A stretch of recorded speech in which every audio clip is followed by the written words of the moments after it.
And we're live. You should probably start. I already hit the button before you this time. Darn it! I thought I had it. Thought I had you. I should have said something. Because you're like, okay, and I'm like, don't say anything you shouldn't. Welcome everyone to the Scale Builders Guild. Welcome here as also, or however, to these Harley designs. Yes. Things are. That's how it's said. Things are busy. It's a good. Oh, we should. You have. Yeah, it's busy. Busy for me at least. For me as well. We do have Randall on tonight from Axial, the project manager with Axial, who was in charge of the new Ryft. The old news Ryft? Yeah, I mean, it's been out like a week now, almost two. Like, what else can we talk? Well, it's been out in that it's been released. Right. I don't think anybody else other than you, RC Driver, and RC Sparks. The actual RC Sparks, yep. Yes, and then Rock Bouncing. Oh yeah, the guys down. Yeah, the guys down in. But I actually think we saw a couple people get them recently, or at least I think I did. Well, that's great. So, yes, I do have us flipped on the live feed today, but not necessarily on purpose. But I have two scenes set up in the broadcaster. One is for like when we have guests, like tonight, and evidently this is like the old setup where I used to be on this side. That's so strange. I know. So I'm on the same side on both streams. It's very odd. That is odd. Continuity. Welcome everyone. Make sure you're checking in, letting us know where you are watching from. What street are you watching from this week? What's the temperature where you are? In Kelvin, so we all know. Yeah, exactly. That's Celsius plus 276, I think. Yes. Yeah. All right. Who'd have thought? Yes. Yeah, thanks everybody for checking in. Finding some interesting street names, we'll see. Yeah. Brandon Haynes said, "How high are y'all?" And I'm only assuming that he means at what elevation above sea level I'm at. I'm I think I'm slightly below sea level where I am. So really, there you go. I know Josh is quite higher up because he's in the northern region of California. I'm at like 100 feet of elevation, maybe 80. Oh, is that all? Yeah. Oh. We are north. Yes. So I like it when Josh Waite said, "Hey Matt, currently in Eden, Ohio. Currently, are you not always in Eden, Ohio?" Let me know. Let me know in the comments. Do you also like to do it yourself? I'm not sure. Well, remember when he tries to do it again on a speed date? This is weird. She's like, "Is there something wrong with you? You impaired in some way?" I have not. I haven't watched 4-Year-Old Virgin in a long time. Good movie. Well, you know what? You should watch it again soon because you're getting on in years. And right. Nicole and I were talking about it's one of her cousin's birthdays tonight, and he will be happy birthday. It's I remember one of the first like big trips Nicole went on. We went, her and I went to Vegas together, and it was for her cousin's 30th birthday. And she's like, "Man, he's almost 40." And I was like, "Well, no, he is 40 because like this will be our 10 years." I was like, "Oh wait, no, it'll be a little off." So yeah, he's 39. I'm like, man, I was thinking how much older he was than me. I'm like, oh wait, no. I was just. It's like when I remind myself that now I'm going into my 44th year. I'm old, and I'm feeling it everywhere. He's a truck driver. He's just shutting down for the night. Okay, it makes a lot more sense now. Thank you for watching. There was something I wanted to tell. So you're not doing. This is what I wanted to say. This was big news to me and kind of sad because Well, I'll tell you why it's sad in a minute. Okay. But no more STL Sunday. Huh? Right. I have decided to end the STL Sunday live stream.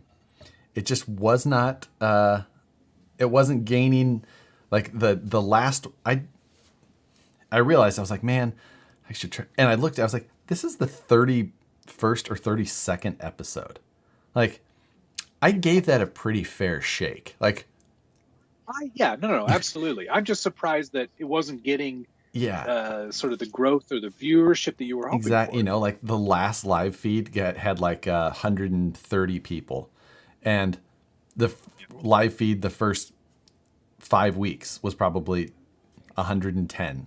Like, so I'm just like, the growth in that, like, it just not very much. Yeah. So, and after the fact views, not that high either. It's just, it doesn't have a lot of viewer interaction, which is what is best for live streams. So yeah, that's true. You know, that's disappointing though. I enjoyed it. I never printed anything until today. What? You were printing the pallet jack? Yeah, I printed the pallet jack because that's something I definitely don't need. Hey, and I was like, why not waste some filament on this? Yeah, so, but you know what?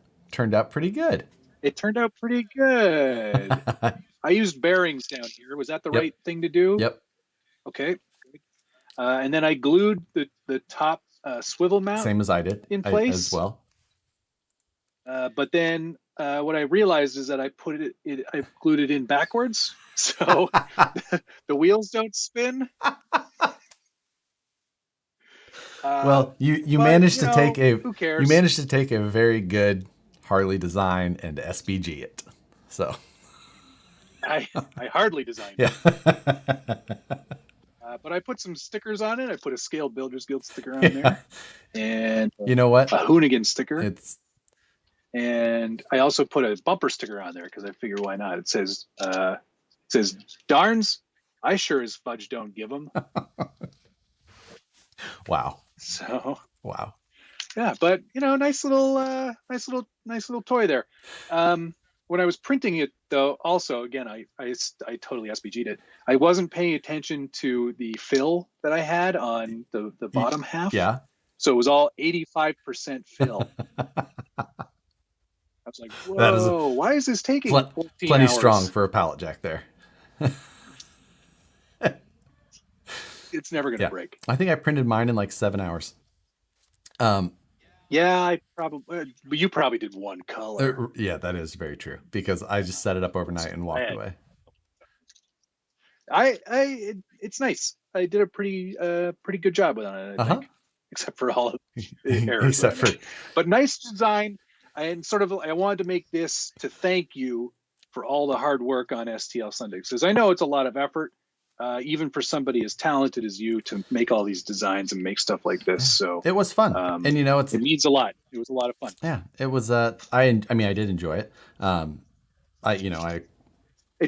It's not so far off in terms of scale. No, I mean it is little. It is 1/10 scale, but even next to that, it doesn't look ridiculous. So no. So maybe we'll just it does look pretty ridiculous. I'll print a smaller one. Scale her down. So yeah, that was, it's not like I couldn't draw pointless things on my own time. I guess I only found time to draw pointless things when I was wasting other people's time as well. But evidently I felt that I wasn't wasting enough people's time, so it wasn't worth the waste of time. Yeah, you gotta really put some serious effort into wasting their time. Yeah, that's why I like to do Lightroom Live on Tuesday. Exactly. I'm still going to do some live streams on Sunday, same time slot and all that. Yeah. I could adjust whatever, but gonna kind of play around with some different premises during that time that are more viewer focused. So that I can continue to go into that. Scratch Building Sunday. Yeah, exactly. You can sit there and watch me sand styrene. Yeah, sounds riveting. But so yeah, play around with some things there and just see what sucks the least. Put your suggestions in the chat. What you think Josh should do on Sunday nights? Yeah, I do want it to be. My main thing is that I want it to be more interactive with people. That is one thing that I really like about the Lightroom Live that you do is that you're using viewers' photos, and I think that's I enjoy your Lightroom Live. I think that it's fun to see it, Thank you. and I appreciate a little more that. vignette would go a long ways, but nonetheless, of course, a little more really heavy contrast and just blast those colors in. Exactly. I thoroughly enjoy it, and I think that the people who are watching like it too. It's not for everyone, but it is something that I think translates a little bit. Like there are people who have definitely followed my advice and followed some of my tutorial style work and have started correcting their own photos using Lightroom Mobile or Lightroom on their PCs, and it's it's super fun. It's great to see the results, I think, too, when people post them. Yeah, it is, but you're seeing other people's trucks, and while you're so good at not criticizing other people, which Lightroom Live on Josh's channel would be a lot different of a show. You know what? That's what we're gonna do on Sundays now. I'm just going to judge people are gonna send photos. I'm gonna judge your trucks. Judge your truck Sundays. You can call it. There's got to be an alliteration we can make up that'll work for right. that. Yeah, like slamming Sundays. You just slam other people's rides. What did somebody said something funny? These comments are flowing here. Andy C said, "One man's fillet is another man's vignette," which is an excellent reference to when we both did the reverse, and Josh corrected photos, and I just used the fillet tool. Yeah. Now I'm not gonna lie, I'm a big fan of the fillet tool. It'll fancy up some designs pretty quickly. Man, oh man, it'll make everything look better. You know what?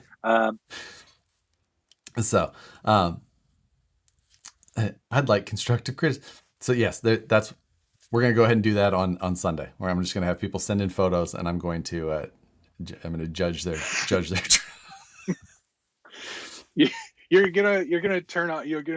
You're gonna put the photo up, and you go, nope, I can't even do this one. And you just go on to the next one. We'll call it. Let's see what we can call it. How many subscribers can I lose Sundays? Like subscriber loss Sunday. Yeah, that's it. That's perfect. Oh, you don't like my truck? Well, I don't like your channel. You know what? You get one more dislike every time you upload a video. Bam. How about you do? You could. What some of the things are coming in here? Truck roast Sunday. Why did you do that Sunday? I wouldn't have done that Sunday. I don't. Oh, how about you change the show and put it on Friday night? We can just call it Flex Friday. Listen, Fridays are busy. Yeah, got a lot of wine to drink. Yeah, and almost that cat last week almost knocked over that monitor, or did knock over the monitor, right? What did she do? There was something that fell forward. Yeah, was that last Friday? You guys were like, yeah, I think it could have been. It's hard to remember. Yeah, she climbed up. I have my two monitors are in front of me here, but they're stacked on top of each other. Yes. And she climbed up behind the one, and then she stood on it. The whole thing, just the whole arm, just goes, which it moves in that direction, but just like slowly. Yeah, just not what it's supposed to do.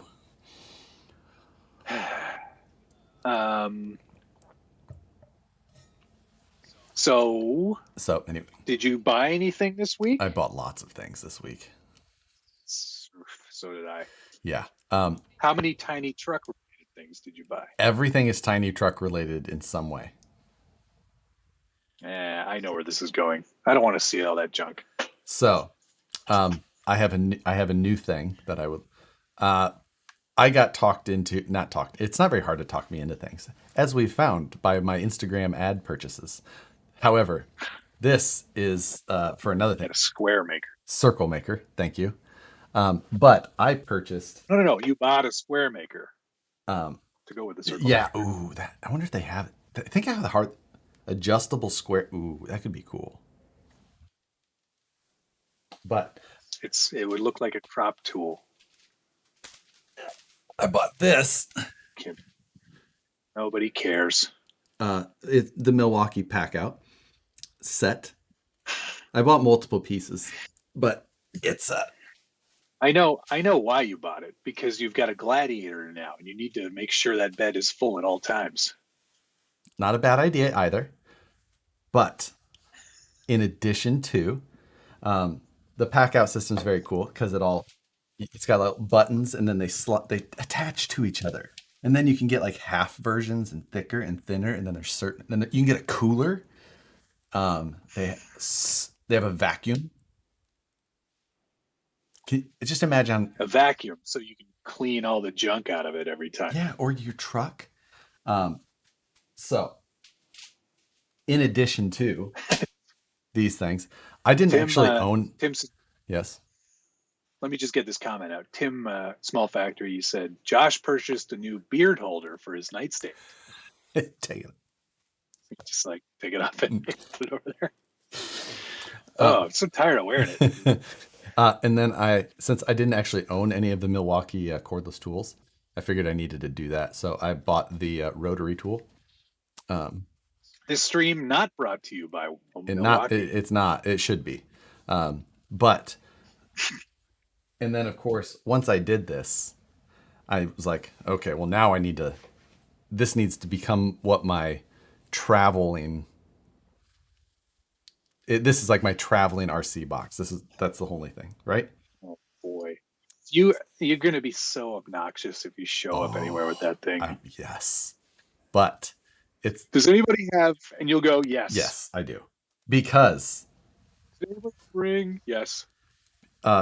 Once I did that, all the events I also created a whole list of the things that I need for it. Which, no, you're not gonna be able to see that. But let me tell you, it's extensive. And I don't doubt it. Things are going to need to buy. BT, thanks very much for the $10. Hey, BT, yes, thank you, BT. It's always great. And Rollins, Gergermanus, thank you for the €5. How to Waste Money Sunday, presented by Josh. Josh would excel at that, honestly. I could have so much fun with that. This, and then I bought some of the specialty foam so that I can, normally you would like trace your tools out and cut it out, but I'm not very good at like the whole hand-eye coordination thing. So I'm just I bought the bits, the best bits for cutting it on my CNC router. So then I can CAD up my toolbox design. And then if I ever change tools, I can cut new ones and it'll be perfect. I'm so How bored. to overcomplicate a toolbox. Like TR Jones just said, it's a big purse for Josh. I'm okay with that. Remember, I fully subscribe to the fanny pack lifestyle. So. Oh, you do? Yeah, that's right. Yeah, I just wish that they were. I just wish that they were more socially acceptable, so I could wear them daily. I feel you. Yeah. You might. I'm not gonna do I care just enough about my personal appearance that I won't do that, but only barely. Like I am probably, you know what? I would just wear it. Knowing me, I would just wear it.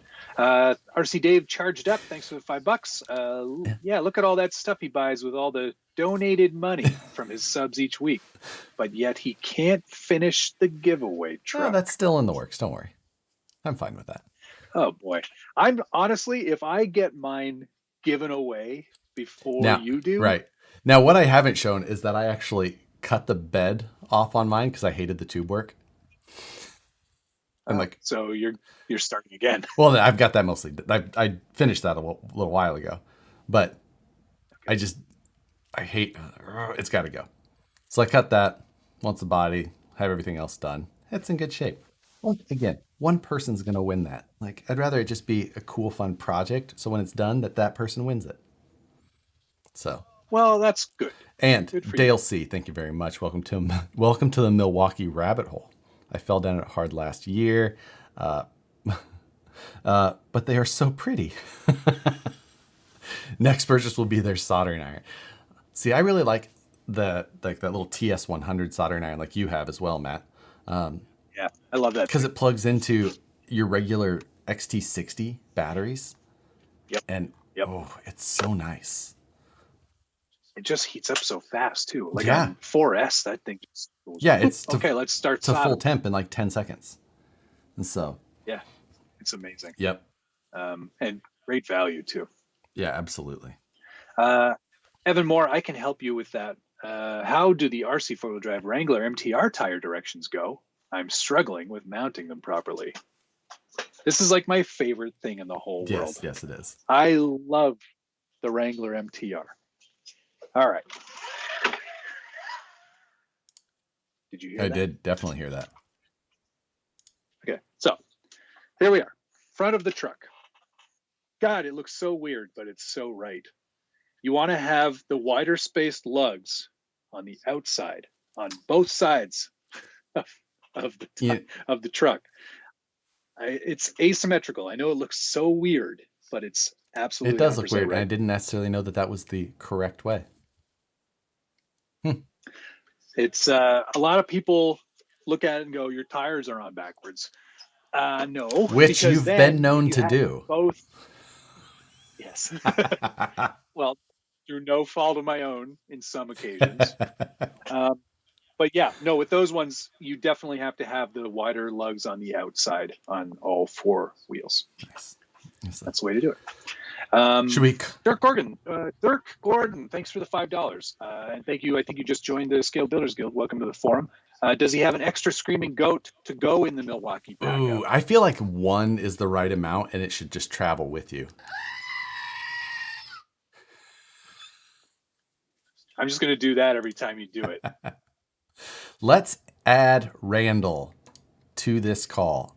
Oh, I've got so many more things. You got to talk about the things you bought. Did you get things? But I bought things too. Okay, we need to go over that first. I agree. Okay, real quick, I bought 4 new receivers. SR 505s because gotta have them. Because when you have 40-odd trucks, you need those. The finishing piece. Oh. To the truck. Now, when did you order that? I ordered this from RC 4-wheel drive on December 14th. Oh, wow. And I paid for express shipping. And the funny thing about express shipping from RC 4-wheel drive is that I think it just means, well, we'll put it in a box. And then we'll decide at some point much later on to ship that box. And when we do ship it, we know that when it says USPS, DHL, FedEx, UPS under the heading for express shipping, and it says 3 to 7 business days, what that means is we're going to charge you that, but then we'll probably just ship it regular mail. I was so annoyed. It got here yesterday. So only a month and 4 days, 5 days. Yeah. Anyway, this is from CC Hand, and it's a light up, strobing or flashing or breathing light up Mercedes logo that wires right into the MFCU. Oh. Yeah. Even better. So I can control it. You are the controller. Okay. That is nice that it ties into that. Yeah, and I've also got a few extra ports remaining for my other bright idea that's going to be for that rear shroud to cover the monitor. So I'm pretty excited about that piece. I started doing the tracks conversion on my Mini Z. Aren't they adorable? You have to build them. So that took me like 3 or 4 hours. Did it really to build? Because the tracks. Yeah, the tracks have to be built too. So I spent probably an hour per side, give or take. That's impressive. But it's just so cool. I'm just so chuffed with this. I'm going to say they don't appear like they're high traction. You might think that. Okay. But that is wrong, because in the packaging, you have the option to install 2 different types of traction additions. You can either go with these little tiny pins. Okay. Here. Like this piece comes off. Here. Anyway, this triangular bit between the clips into. Yeah, no, like it'll go in these holes. I see them. I see the little holes. Yeah. Okay. So you can either put those pins in there for added traction, or they also include all these rubber platform grommets. And these go in, and then you have like this nice rubberized little rubberized grippies. I don't.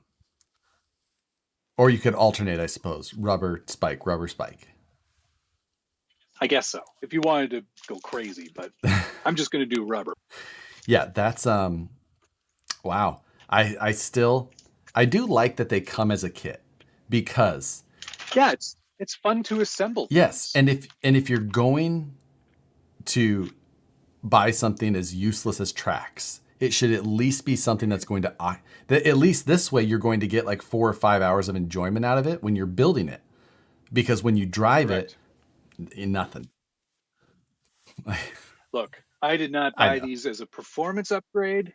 These were given to me by Kyosho because I expressed some interest, and they like me more than you. And you were the first one. Like, what? This guy wants. Yes. They were waiting patiently by the phone. Please, somebody phone. I know. It's ringing. I'm hard. I'm harsh on tracks. Jerk, but that's fine. Yes. I think it'll be making for a fun little winter video. I think, because what I'm going to do is I've got the blizzard still, so you do like a little twofer. Twofer. Quack RC, thank you for the $5. Hey man, hope all is well. That sweater was pretty interesting. Oh yeah, I've got it right here actually. I was wearing it earlier, but the battery's dead because I wore it all afternoon in here. Oh wow. On high. It's freezing in here today. It would look better with a Scale Builders Guild logo on it. Just started my Power Wagon body trims. Have a great evening. Thanks for the $5, Quack. So, all right. Let's. I think that's all I purchased. Yes. Well, I got one other thing in the mail today. I got the Haas light kit. Haas. I got to start ramping that video up. I got that other one, but I don't know why they showed it. I showed you that. Oh yeah, where? Well, you saw that I got them too, right? No, I didn't. You got them too? Yeah, they sent them to me too. It was like, thank you. Thank you. Okay. Which is okay. So let's add. Let's show them. I'm gonna show. Show what I got in the middle. Okay, I will grab. Are you gonna? Okay, so Traxxas. I guess this was a new thing for them. They sent us some of their wheels, their Method 105s, pre-mounted with a blue beadlock ring with a silver inner. No, mine's blue inner. Oh yeah, I see what you mean. The face. Yeah, blue. Yeah. Trail. The regular tires. Canyon Trail 1.0. Yeah, they're tires. So I was like, okay, neat. Funny story though. This is what I built using their metal beadlock rings for the build-off truck. Yeah. So I think what are you copying me? They're copying me. I think that what these are going to find their way onto is a flip that truck. I might. You know what? I've got that black Bronco body or Blazer. It's a Blazer, right? Yeah. The black Blazer body. Yes. I've got one of those on the way. Okay, so I have one other thing to show before we bring Randall on. Sorry, Randall. I'm sure he's watching. No, Randy's not allowed on anymore. This is the Matt and Josh show. Oh, thanks, Alex. If you are going to copy someone, it's probably Matt and not Josh. I bought one of those Hobby Plus 18th scale, not the 24 scale. Well, I bought both, but the 24 scale was out, but the 18 show. However, it's basically a 24 scale stretched, which I think is a big bonus. So it's got a little bit larger tire than the C10 at least, which has the smaller tires. But like I said, it's basically just a long wheelbase 24 scale. And I was like, oh, dang. I'm actually pretty happy about how they set this thing up. So I've got the 24 scale coming as well. I'm going to run them both. See how they're ring and pinion, so they're not worm gear like the SCX 24s, which I do like in that scale. Kind of smooths things out. Yeah. But definitely. Anyway, that's we'll see. And then if I kind of like it, I can always apply some things from these to the SCX 24 or whatnot. So kind of excited. All right. Randall also in charge of SCX 24 stuff, so we can always talk to him about that. That's right. Adding him to the call now. Thank you, Quack RC and RC Dave charged up. Appreciate it both. Quack RC, hey man, sad to see Sunday night's print good. Hey, there he is. Hi. So, hey guys, hey, Randall, how's it going? Hi, Rand. And Rand. Sorry, I gotta work on getting you in here. That is not very nice to say. I know. You know what? It wasn't me. I said to say that. Well, for one, I said Rodney at first. I mean. Yeah, you were kind of stepping on it. That's me. I know. I agree. Matt Kearney told me to call you that. Oh, now that figures. But welcome to the show, Randall. For those of you who don't know, Randall is a product developer at Axial, and he's responsible for, and I'm holding you personally responsible. Matt, hold up your Ryft. Hold up your Ryft. Cool. Matt, you missed something. Hey, I don't, you know what? There's other people who are in charge of that. Yeah. And it's not me. Oh, you got one too. Neat. No, I don't want that orange one. I think it's ugly. Send Matt an orange one, please. I'll go halvesies with you. Oh, well, if you guys are going to buy me one, all right, send it. But Randall's responsible for the Ryft most recently, and also for everybody buying two SCX 24 Bettys. Right. I think he's also responsible for that. Yeah. Yes. I hardly designed the Ryft. How about that? Well, you didn't SBG it though, so it actually exactly. So both axles go the correct way. First, thanks CCXRC. He says my 118 scale would look better with tracks though. So that's true. Yeah, they're Randall. He's cutting me up because I put tracks on my SCX or no, my Mini Z 24. Wait, I'll show you something. Hang on one second. Oh boy. Yeah. Oh my God. All right. I have some tracks. Yes. Are those the RC 4-wheel drive ones? No. What was that? They got dropped on the cutting room floor. That's close, but no cigar. Someone went, "Hey, this is a terrible idea." Everyone else agree, and they went, "Agreed." It was close. We're not going to sell any. Randall, of these, are you the longest Axial employee at Axial at this point? I am now. Yes. That's what I thought. So 13 years. 13 years. Yep. That's so yeah. Okay. Well, we just know the 15th anniversary happened. So yeah, just a couple years at the inception, you were you are the survivor. I was I believe we talked about this. Yeah. Yeah. When you first, I don't remember. Well, our first interview with you, the thing you did first was huck stuff from one truck to another. Yeah. I think that was your first job there. So take some advice from Randall here. you can start at the bottom and make it all the way up to the top. So if you'd like to apply to be the new cardboard bitch at Vanquish, like that's what we call ours right now. But I'm sure they love that. Well, he's got a little bit of a promotion. He's pretty good. So he's cardboard and staples. Yeah, it's been a long road, man. I've come a long ways from where I started. Yeah, that's where I'm at now, and I mean, the pandemic played in my favor. I was able to move out of state. Right, exactly. Now you can work from pretty much anywhere, and now you're in Hurricane, Utah, right? Hurricane, get it right. Yeah, exactly. I got it right. You got it close. Hurricane. What did I say? Hurricane. Almost. Yeah, exactly. You used that. You had that Canadian twang in there. Hurricane. There you go.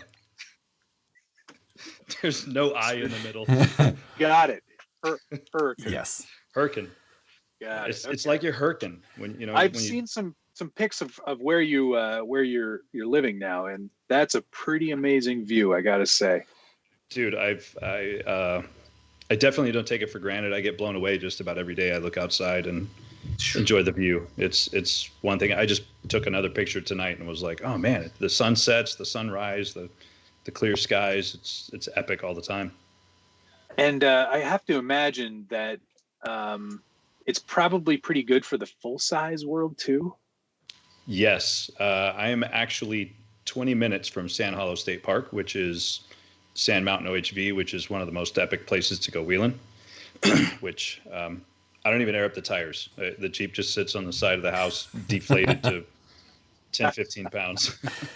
Now, when you were in SoCal, now, I mean, in all honesty, we have great terrain out here in California. I mean, there's some epic terrain available. Yeah. But being that you were in, I don't know, LA Basin, whatever you want to call it, what do they call that area?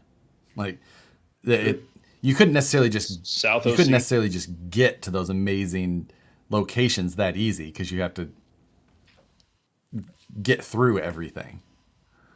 Right. It was a 2-hour drive over there typically. To get to Big Bear or to get to Cougar Buttes or to get to Johnson Valley or anything like that. It was, San Diego, whatever, down by the border. It's a 2-hour drive. So to be 20 minutes away, they're actually putting in an expressway that's right around the corner from my house. And once they get that done, it'll actually be about 10 minutes to Sand Hollow. So it'll be a 10-minute drive. So, I mean, that's talk amazing. About some.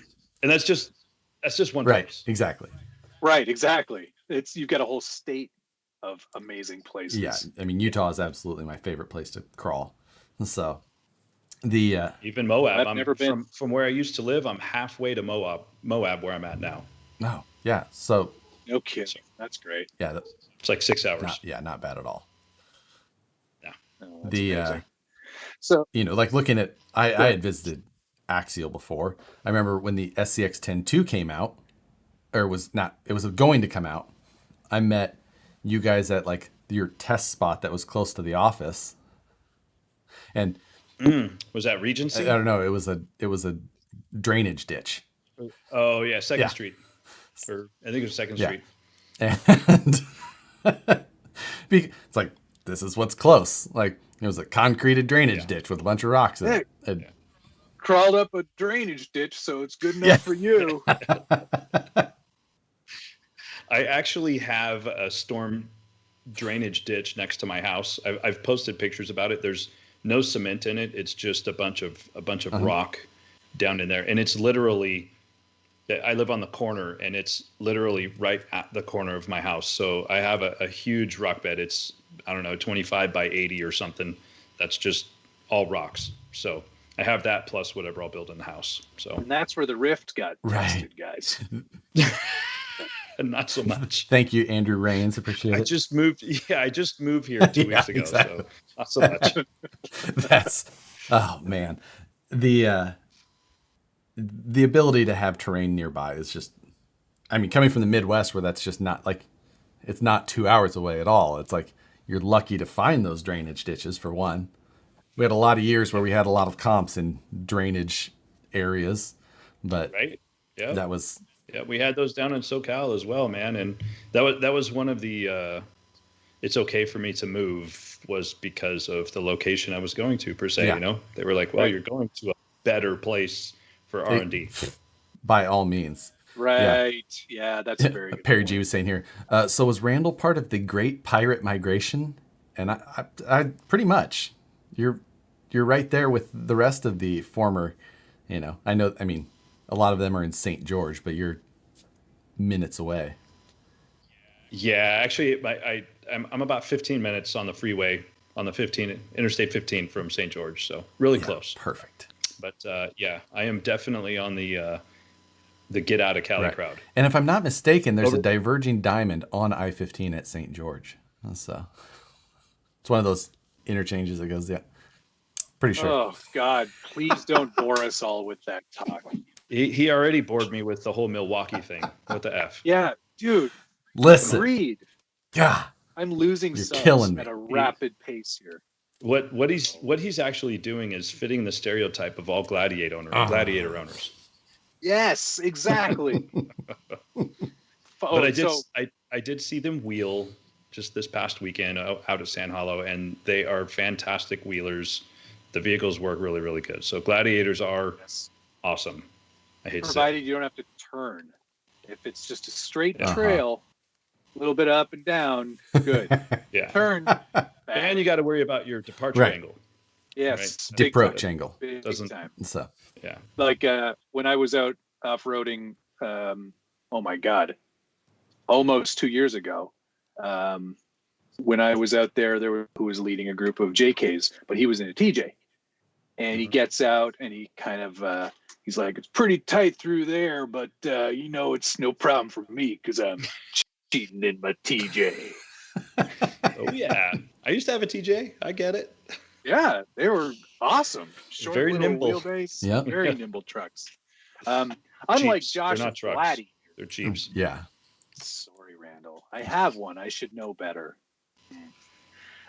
What Josh has is a Jeep truck. Yeah. Still Jeep. Yes. It is I'm just still. jealous. Those are pretty rad. They're just definitely out of my I'm price. not. I'm not because my wife won't let me have one anyway. Won't fit in my driveway. It's too long. Yeah, Does it fit in a told me that garage? again. Mine will fit Not in my garage. Josh's. But yeah, no, I've put it in there. However, You didn't close the door. no. I've got enough room on either side to comfortably fit. But I find that it's more appropriate to have my fab table and my tools and my router stuff set up how I like rather than putting my Vidjo here had a good question about all the gladiators you saw, Randall. Were they also on 20s like Josh is? The only ones that were on 20s were actually on 42s as well. So Yes. yeah, kind of, 20s are fine on an Can't lose on off-road track. 42s. He's gonna ruin his Jeep. So Absolutely. epically. Absolutely. What size are your tires, Josh? 34 stock. On 20s? Oh my gosh, that's like rubber bands. So hideous. I don't know what he's thinking. It'll look. Oh, actually, I do. I'm amazing. thinking he's never going to go off road. Right. It's gonna look great. Thank you. He got the Overland one though. So, or is that what it Of is? course. Yeah, it's a The yeah, might as Sahara? well be. Yeah. Yes. Yeah. It's The very Sahara comfortable. version. Sahara. It's not the It's- Dubai version because that would have like 1,000 horsepower. Right. He's got the select track. Yeah. Just turn this dial. Just turn Yes. this dial, and then I'm off roading. Says it right gosh. here. That's great. Oh my God. That's great. But Well, yes, I was watching your show, guys, and I will say the elevation that I'm at is 3250. So I'm in high Oh. desert elevation because you guys were asking all those Yeah. questions. And it's 325 degrees here. three. Whoa. Wait, that can't be right. You're bad at math, I think. It could be. I use Google. 325 minus 273. 52 degrees Fahrenheit. Isn't that super hot, Matt? Let's 32. see. No, 52. 32 Celsius. 52 Celsius. It was 50. 52. Yeah. Oh, It's that's still really still hot. current. No, 52 Fahrenheit. 52 There we go. Fahrenheit. I was gonna say, I was Yeah, like, that's Fahrenheit. very hot. Okay. Jeez. Give me a heart attack. Yeah. But it's been getting cold, man. So It's been in the mornings. It's been like 30 degrees out here. yeah, same here. It's a little chilly, but it's okay. Not as bad as it was in Missouri when I talked to some friends this morning. I was like, oh yeah. It's like I can see my breath. They didn't find that. It was funny. But, or Matt, I'm sure. I think Matt can see his breath in his basement in the mornings. I What do you can't. know? I can't. This is awkward, but I just got pulled into a work thing that I have to go do. So I'm going to leave this running, though. Okay, then. And you guys can just keep talking. I'm sorry. My real job has to take precedence. I got to take care of this. I'm hoping it's not going to be too long. No problem. So cool. We will watch your sign language. Yeah. Good luck, everybody. And RC Dave charged it up. Thanks for the $5. What you guys don't know is Josh is secretly obsessed with Ford effing Rangers now. Kind of am, as people have been watching. Randall, I'm disappointed I have to leave, but like I said, I'm just going to keep this running. You guys can just talk it out, and I'll be back as soon as I can. Thanks, guys. Sorry. Yeah, agreed. Right. So regardless, we'll get this fixed up for a second. Matt always has to leave during guests. It happens every time. But anyway, the Ryft. So when did you pick up this project at the hey? Did she make the move with you, or is this a new addition? Okay. Oh.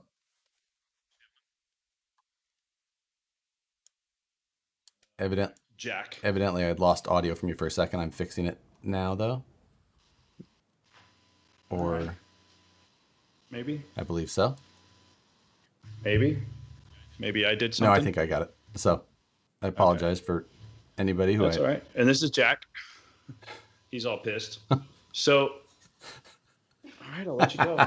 So we have 2 cats, and Josh, guess what the wife just ordered last week? Did she order a Cheeto? No. Oh, did she order the wheel? Yes. Does it work? Kimmy rules. Yeah, absolutely. Our cat is on it all of the time. So, yep. Really? Okay. She's, now she was pretty small when we got her, or when we got it and got everything. So, yep. Yeah, these are like 5-month-old cats or something. Yeah. Then you'll probably be good still. So. But yeah, she took right to it, and now she just does it when she wants attention. So she'll run over to it and then run and like look at you and like, pet her and then So we got the house, we got some space for a wheel, and she decided to get a little hog while and order the Catwheel. So I was like, I'm gonna have to ask Josh because I know he asked. And again, product testing. You can put the car on it and just. Right? That's what I told her. I could just rip one of the RC cars across it. I've done it. So there you go. I bet. Yeah. I used to do it on a treadmill when we first came out with the AX10 or the SCX10. Had a treadmill at the house before, and I actually put it on the treadmill just to get a good how fast would it go before it fell off the back of the treadmill, Right. That's how I figured out it would do 12 miles an hour, or, whatever, 6. Depending on the incline, right? Yes, we are discussing a Catwheel. It's like a hamster wheel, except it's about this tall. So yes, it comes in like 18 sections, and they all go together. And it's got rollerblade wheels that it rolls on in 4 corners, so it's supported. Sure, it's pretty rad. We talked about, you guys were talking about earlier, putting things together and how fun that is most of the time. So yeah, I did. Speaking of rollerblade wheels, I did get sucked into the Amazon office chair rollerblade wheel edition. If you haven't done that, I need to do that. Is it worth it, dude? Oh yeah, yeah. These things are amazing. That's a good one. I've seen that, and I've contemplated it as well. I could literally high speed roll to the kitchen right now without a problem. You know what? Just for that, I'm going to add them to my cart. great. The Ryft. So you were saying, sorry. Yes, Ryft. At what stage of the concept or process did you enter the project? Early on. Very early on. So idea phase still. No. Yeah. Yep. And was it at the beginning of design, or was it in or before design, or in design? Brainstorm. Before. Oh, so yeah, basically at the inception. Yeah. It had been greenlit, but in the early stages. So that's it's obviously it's by some newer designers to Axial. Correct. So was this the designer's first Axial project?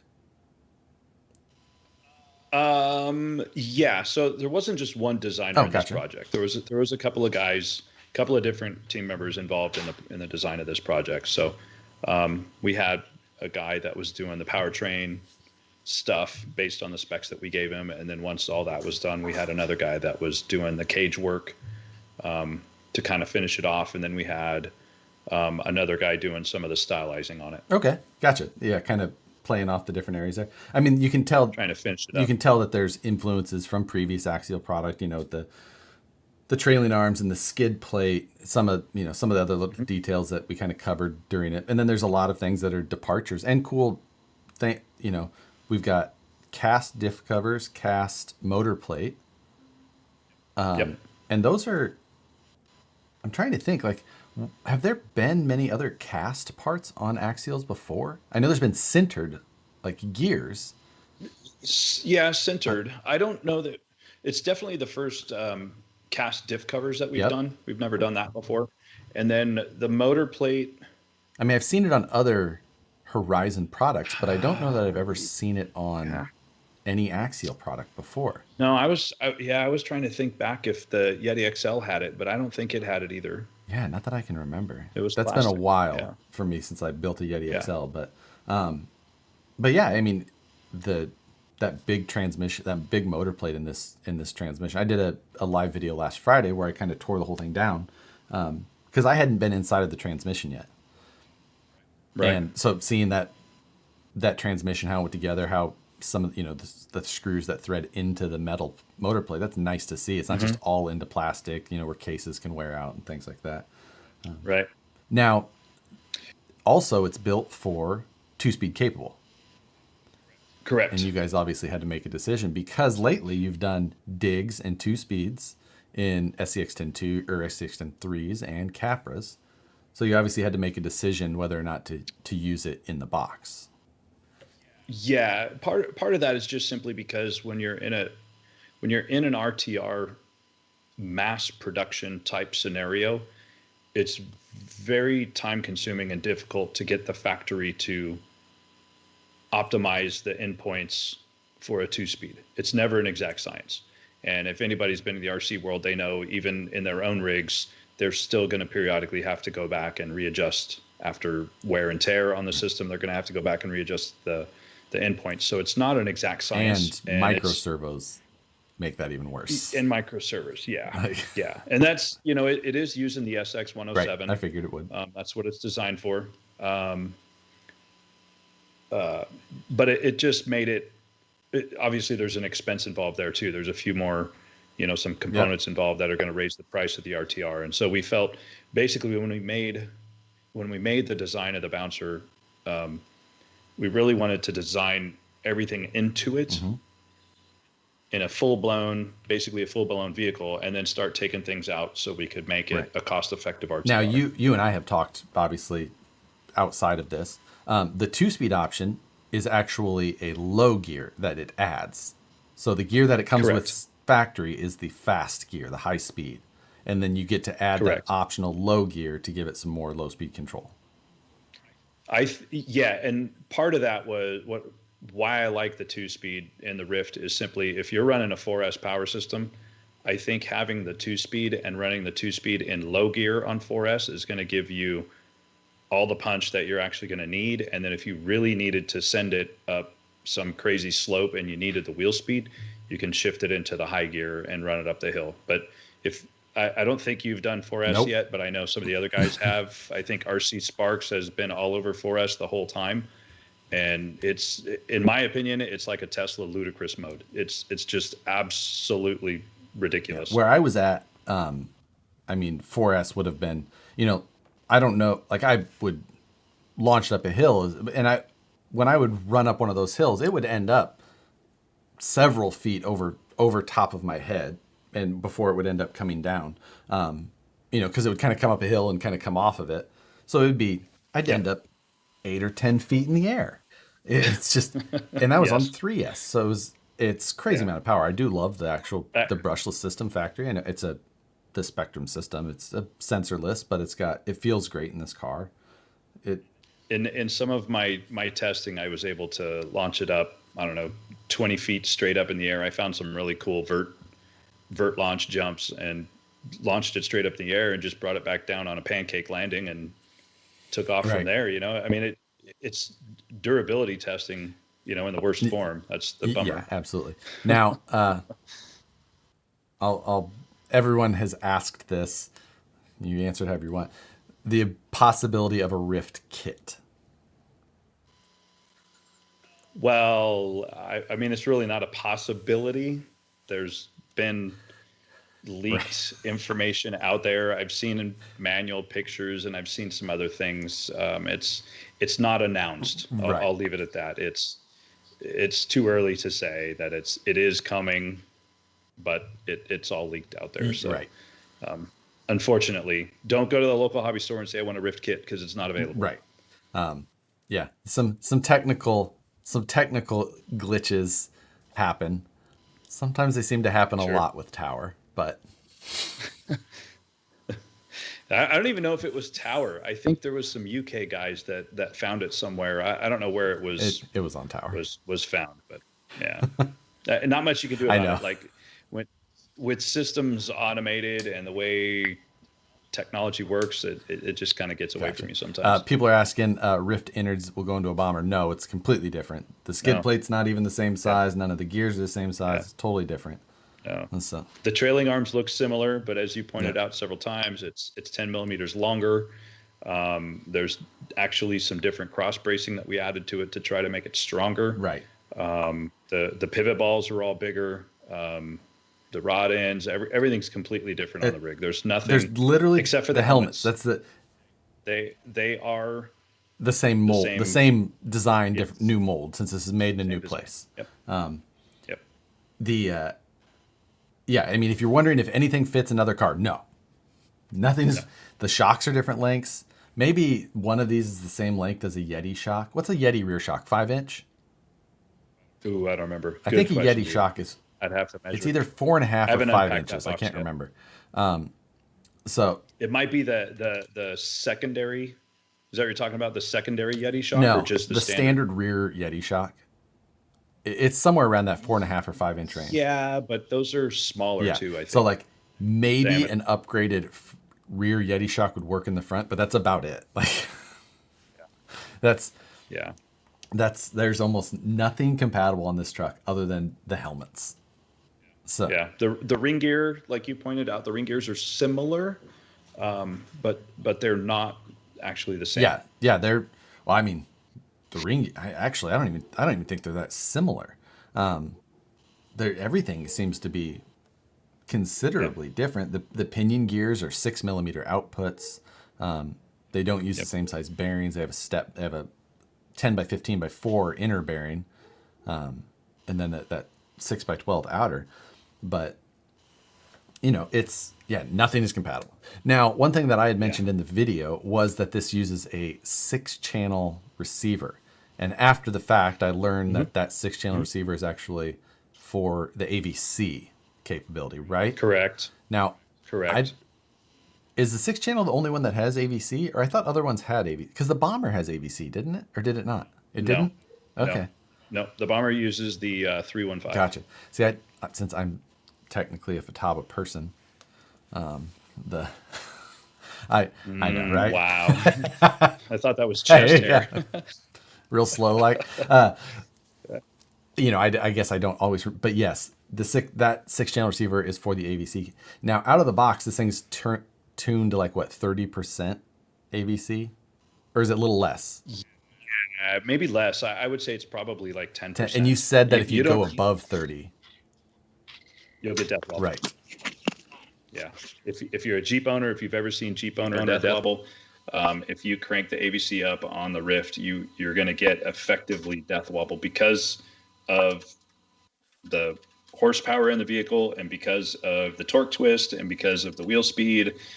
The car's going to shift, and then it's literally going to try to correct itself, and it'll get lost. Solid axle vehicles don't always 100% like to work like a nice independent type rig.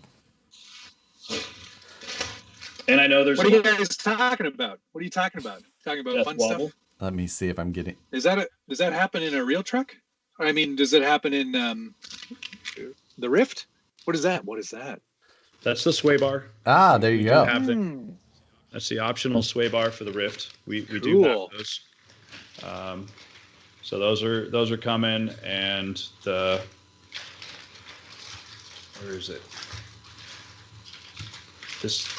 Am I making enough noise off camera? This is the 2-speed. Nice. So sweet. It is coming. Those parts are a thing. That's great. Yes, absolutely. Yeah, everything's a thing. Like the 2-speed for the SCX-10 2. That was a thing, wasn't it? Didn't it come out? Eventually. It I have it. Yeah, it came out eventually. I mean, I have it. I don't know about you. He's got the prototype. I think I had it at Axial Fest 2019. Right. Now, cutting brakes for an XR10. 20. Yeah, where's the cutting brake? That's a good question. Was it? Well, it came out. I've had the 2-speed. Came out in 2016. Way early. Yeah, I've had that 2-speed in there. Maybe it was 2-speed in there for a long time. In one of my 10.2s. Yeah, that was an advertising emergency there, folks. They are a real thing, and they could be life or death. Well, you handled it beautifully and quickly. So. Yeah, sorry about that, everybody. Super annoying. This is me time. Right. Yeah, right? We're never actually off the clock, no, right? Exactly. When you're dealing with them people in New York City. Yeah. We had a busy day at the office as well. We had a new machine delivered. So that was, I mean, I did a lot of standing and pointing, but I'll act like it was a crazy day. I had a new machine delivered today too. Was it a washing machine? It was a water softener. Oh, okay. Whoa. You like your water soft there, huh? I like a good hard water. Yeah, apparently Hurricane has the most calcified water around, and it's pretty much, if you don't have a water softener, everything is faucets and everything is going to go to poo really quickly. Yeah, I've been in those growing up in rural areas. That's a thing. You know, your coffee pots last 6 months. Your everything just right. Yeah, it was. We moved in and the wife wanted to replace just that 1 year that we had the house and the tenant was in here. Just in that 1 year, you could see buildup on all of the faucets. So it was going quick. So yeah, I got sucked into you need this water softener. Okay. We changed our phrase. You know, everybody talks about send it, right? You got to send it up the hill and send it here and there and whatever.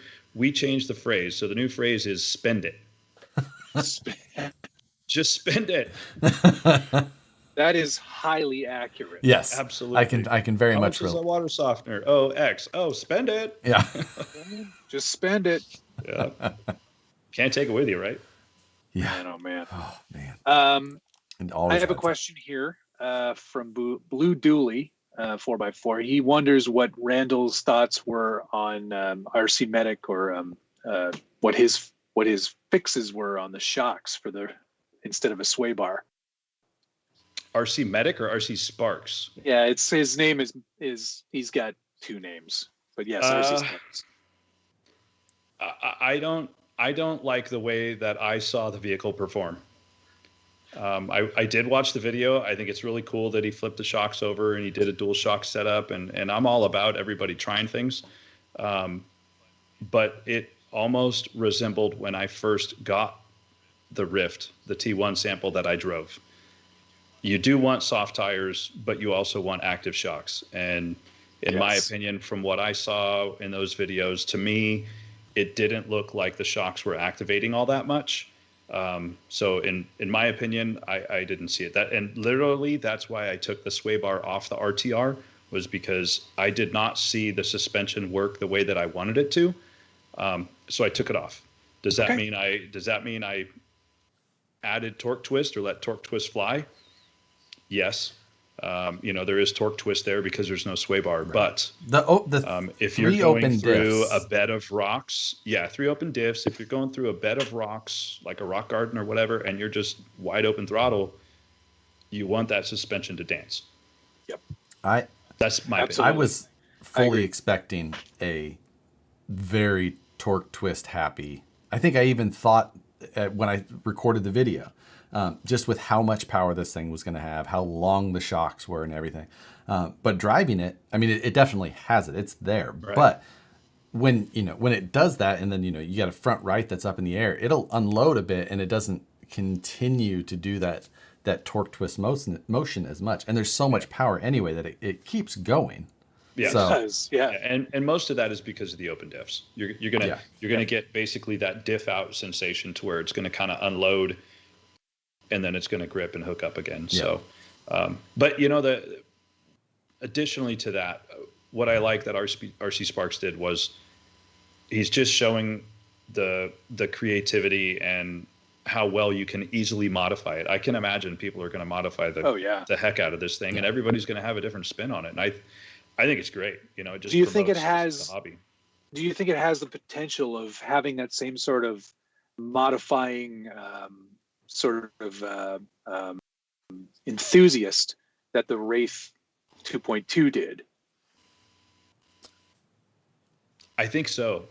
I really like the design. I think it is a longer wheelbase, so that doesn't really lend itself to like a 1.9 size tire. Agreed. It definitely needs a big tire, right? Yeah. It's a big car. But I think if somebody took the Ryft and eliminated the powertrain that's in it, right? The RTR, if they eliminated the powertrain in it and they put in a brush system or put in a Tekin 415 or something a little bit more crawler-ish, and then they got the locker option, you might actually be able to make a crawler, so to speak, out of it, or like a trail buggy out of it. It's hard to say, right? If you fully lock it, but if you fully lock it and kind of make it a crawler, but you keep the giant horsepower in it, things are going to snap, right? Yeah, that's not the truck that I think it was intended to be.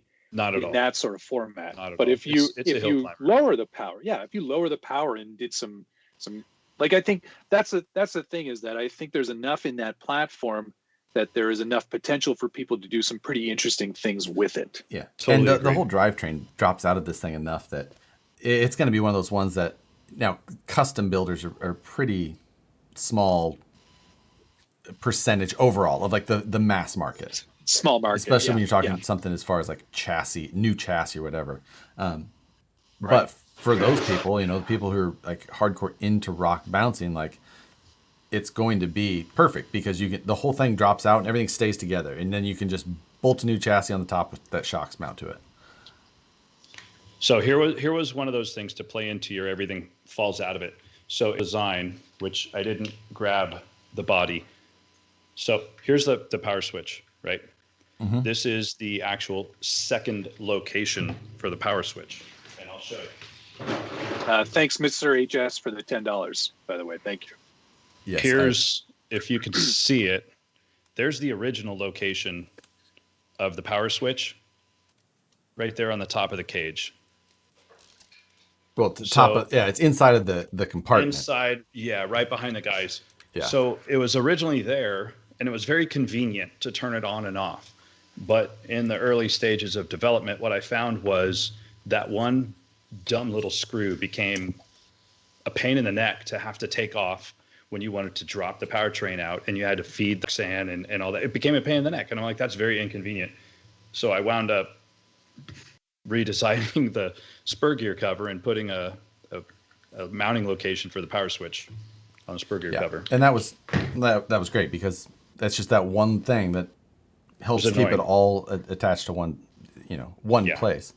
Also, thanks Pleco Nation and RC Dave charged up. He said the RTR. That means there's a kit. I don't know what you're talking about. I think well, there's been a lot of speculation on that because a lot of people are doing the parts number searches and finding all kinds of interesting things. I mean, but of course, we're not going to comment on that. Oh, maybe we already did while you were on your sabbatical. I mean, if you look at the parts manual of the RTR, there's a whole bunch of cage parts listed. Like the gray ones. There's just a whole bunch of cage parts listed. Wait, is that a drink thing? You guys? But everybody is drinking. Yeah, exactly. Yeah. So agreed. That's there's all kinds of possibilities. I mean, I scoured that. It could be another RTR. I scoured the back of that parts manual right away. I'm like, okay, optional diff locker, optional sway bar, a weight box at the back. Yep. If you want to put weight in the back, if you think it's bouncing too much, you can. If you like a weighted vehicle, you have that option.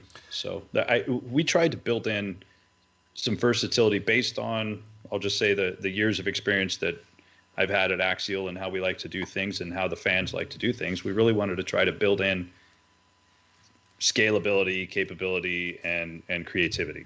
Yeah, and I think it's going to be a solid platform for that, especially as more and more aftermarket options come out, and it'll be a popular truck. So I think that'll definitely happen. Oh yeah, Jeremy Burris, thank you for the donation. He says, "Is there really a million weight oil in the diffs? What is the stock rating on the diffs?" It's so that's inside the differential, the spider gears. Now I did open them up. They just feel awfully light for being million weight. I will agree with you there. It seems a little bit light. I'm not sure if that's a breakdown issue. I maybe compare it fresh out of the box versus some hours of runtime. One thing I've noticed about all silicone grease is it does break down. Over time, and so there's not a whole lot of viscosity in it, so you're going to have to redo it. But I would do million weight. And the reason we did that is to try to create what's known as like a limited slip differential, with thick oil in there. And I've seen or heard, I've never done it, but I've seen or heard somebody talking about putting silicone earplugs in the diffs. Yep. There's some old, earplugs, silly putty. Silly putty is a big one too. All right. It's basically just people shoving stuff in holes that, they have around the house. It's a fun game people like to play. Sorry, Josh is an expert at shoving things into holes. But those are common. Do you have any kids yet? Oh yeah, actually, he's not very good at it, I guess. Yeah. All right. Anyway, never mind. That's a conversation for another channel. Yeah, exactly. So it's million weight. I would just suggest, if somebody's doing a rebuild or a teardown on it, crack it open. Josh, did you crack yours open? Yep, I did. Was it topped off? It was honestly, it was pretty full. Okay. So now when I noticed it was light first, it was when I was on the bench before I'd driven it. So I don't know if it was a breakdown thing or, I mean, honestly, you have a lot of leverage with these big tires that might just feel a little bit more open than it is. I didn't necessarily, like I can feel here on the bench, I feel like this feels pretty light, but that was, like I said in the video at that same time, but after driving it, it wasn't something that I was like, you know what, this is unloading too much for me. So it's not something that I was going to rush to clean out to refill with something heavier. So it's not much of a concern there. It's bad enough to deal with million weight gear oil. Oh yeah. Just trying to squeeze it. Yeah, you're squeezing it out and then it just all comes off. It's all over the table. Man, popsicle stick. Or how it all just, you squeeze it out and you think, and then you let go and it all goes back in. Like, God. So there's a lot of questions one of the first coming in things here. I had to. Sure, go for it. Sorry, there's a lot of questions coming in here, and I'm just going to tell everybody right now, asking about future products, not going to happen. Randall's not going to give us any info on anything new. We can speculate as much as we want. I'll give you all kinds of answers. Right, exactly. Rich isn't watching, so I'm sure we have a 4-wheel drive hydro boat. Oh, great! That plays into Josh and I next month in Yeah, exactly. They're stealing our idea. We have a no prep track drag car. It's got 4 tracks on it. It's 4-wheel drive. Yeah. It's not going to win, but it's going to look awful doing it. So like AR44 straight axles on an SCX 10.3 kit, that would be awesome. I would love to see that. I'd also love to see an RTR of that. I don't think Randall's going to tell us what's coming out. He's rolling his eyes around a lot. But... No, I was trying to think. I had to replay what you said. An AR44 straight axle kit. Okay, so we do have your new kit. straight axle conversion kit, but on an actual RTR or kit, included. Well, so you don't have. I mean, duh. That would eventually come out at some point, right? So, I mean, some point. Sure. Point. Whenever should it have chrome diff covers? Right, chrome diff. Yes. Yes. I'm saying yes. I chose that. It's my choice. No, I said it first. But black chrome. Oh no, veto. Midnight chrome. Now I seen a question pop up here. I apologize for whoever said it, but now the Ryft and the Bomber, not the same car. They don't necessarily. They do draw a lot of parallels to each other, but they're far from the same. Now, I will say that comparing a RTR Ryft to an RTR Bomber, I think you get better value. I think so too. But what's the retail cost on the Bomber? It's over $400 if I'm not mistaken. $420? Or I think that's $430. Yeah, $420, $430, something like that. Yeah, and this is $499. I think I'm not good at the brushless system alone. That's got to be at least. That's they're both RTR electronics. I get it. Not everyone's going to be happy with that. I'm pretty happy with the RTR electronics that were in this for the intended purpose. Well, this Spectrum Smart stuff is gone way up in quality and capability. The Bomber $449 for the Bomber. Thank you guys for checking that. Okay. I'll say there is a lot of value in this truck. Yes. There's differences between them. This is made in a new place for Axial. So this is the first Axial made in a new facility. And I think that's one of the good things that's really kind of come out of the acquisition from, Axial with Hobbyco and all that stuff is that we have a lot more resources and we have a lot more tools at our hands to where we can make a better product, right? And it helps with, shouldn't say it, but it helps with getting product to market sooner because we have different resources that we can use to really help facilitate that. Yeah, I could see that. And, just how many of you guys you have hammering on projects now. I mean, I knew most of the guys at Axial that it was a pretty small team when you guys were owned by Hobbyco. Like you had the resources you had, which was a very nice office, but it wasn't a big office. You only had. And it was pretty incredible the amount of stuff that came out of that office. Yeah, only so many hours in a day. People working on it. Yeah. Yeah. Now, one of the questions here, I've seen it a bunch too. Will there be a Ryft SMT version?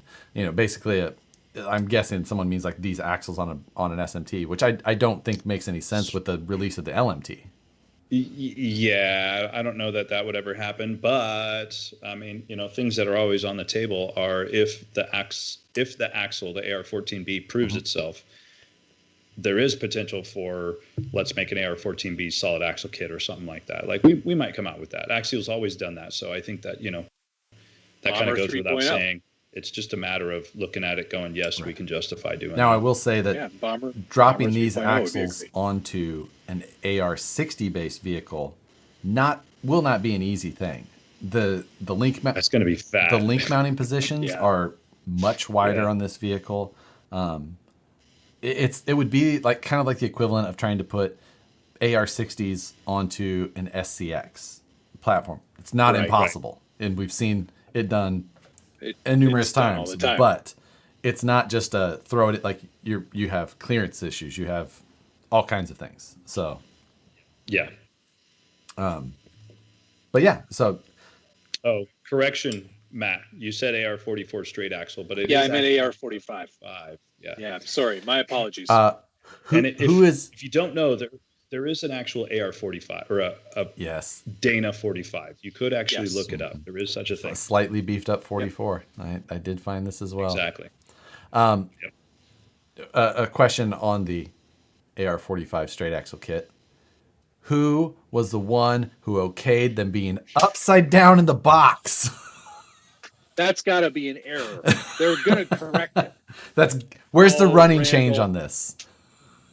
So they were right side up in the box at first, and it was a little bit of a packaging issue, and we needed to flip them around. The original idea was it was actually going to be in a crate-looking box. It was going to be in a plywood-looking crate box, so it looked like you got, like if you were to order a Dana 44 crate axle, it would look exactly like that. So that was the original packaging idea. But as it evolved, we changed things. We added shocks, and we made it a conversion kit, and we did this different, that different, and it wound up having to be in the box the way that they are. I noticed it, and I looked at it, and I had to be the guy to say, we'll let it fly. I'm not proud of it. All right. Thank you, Randall. We've blunt honesty. Sorry. I like, though, that you still get to peel off the outside cardboard to reveal it underneath. Do you remember the ARTR? Yes. Yeah. That was from that. I do remember that. The AR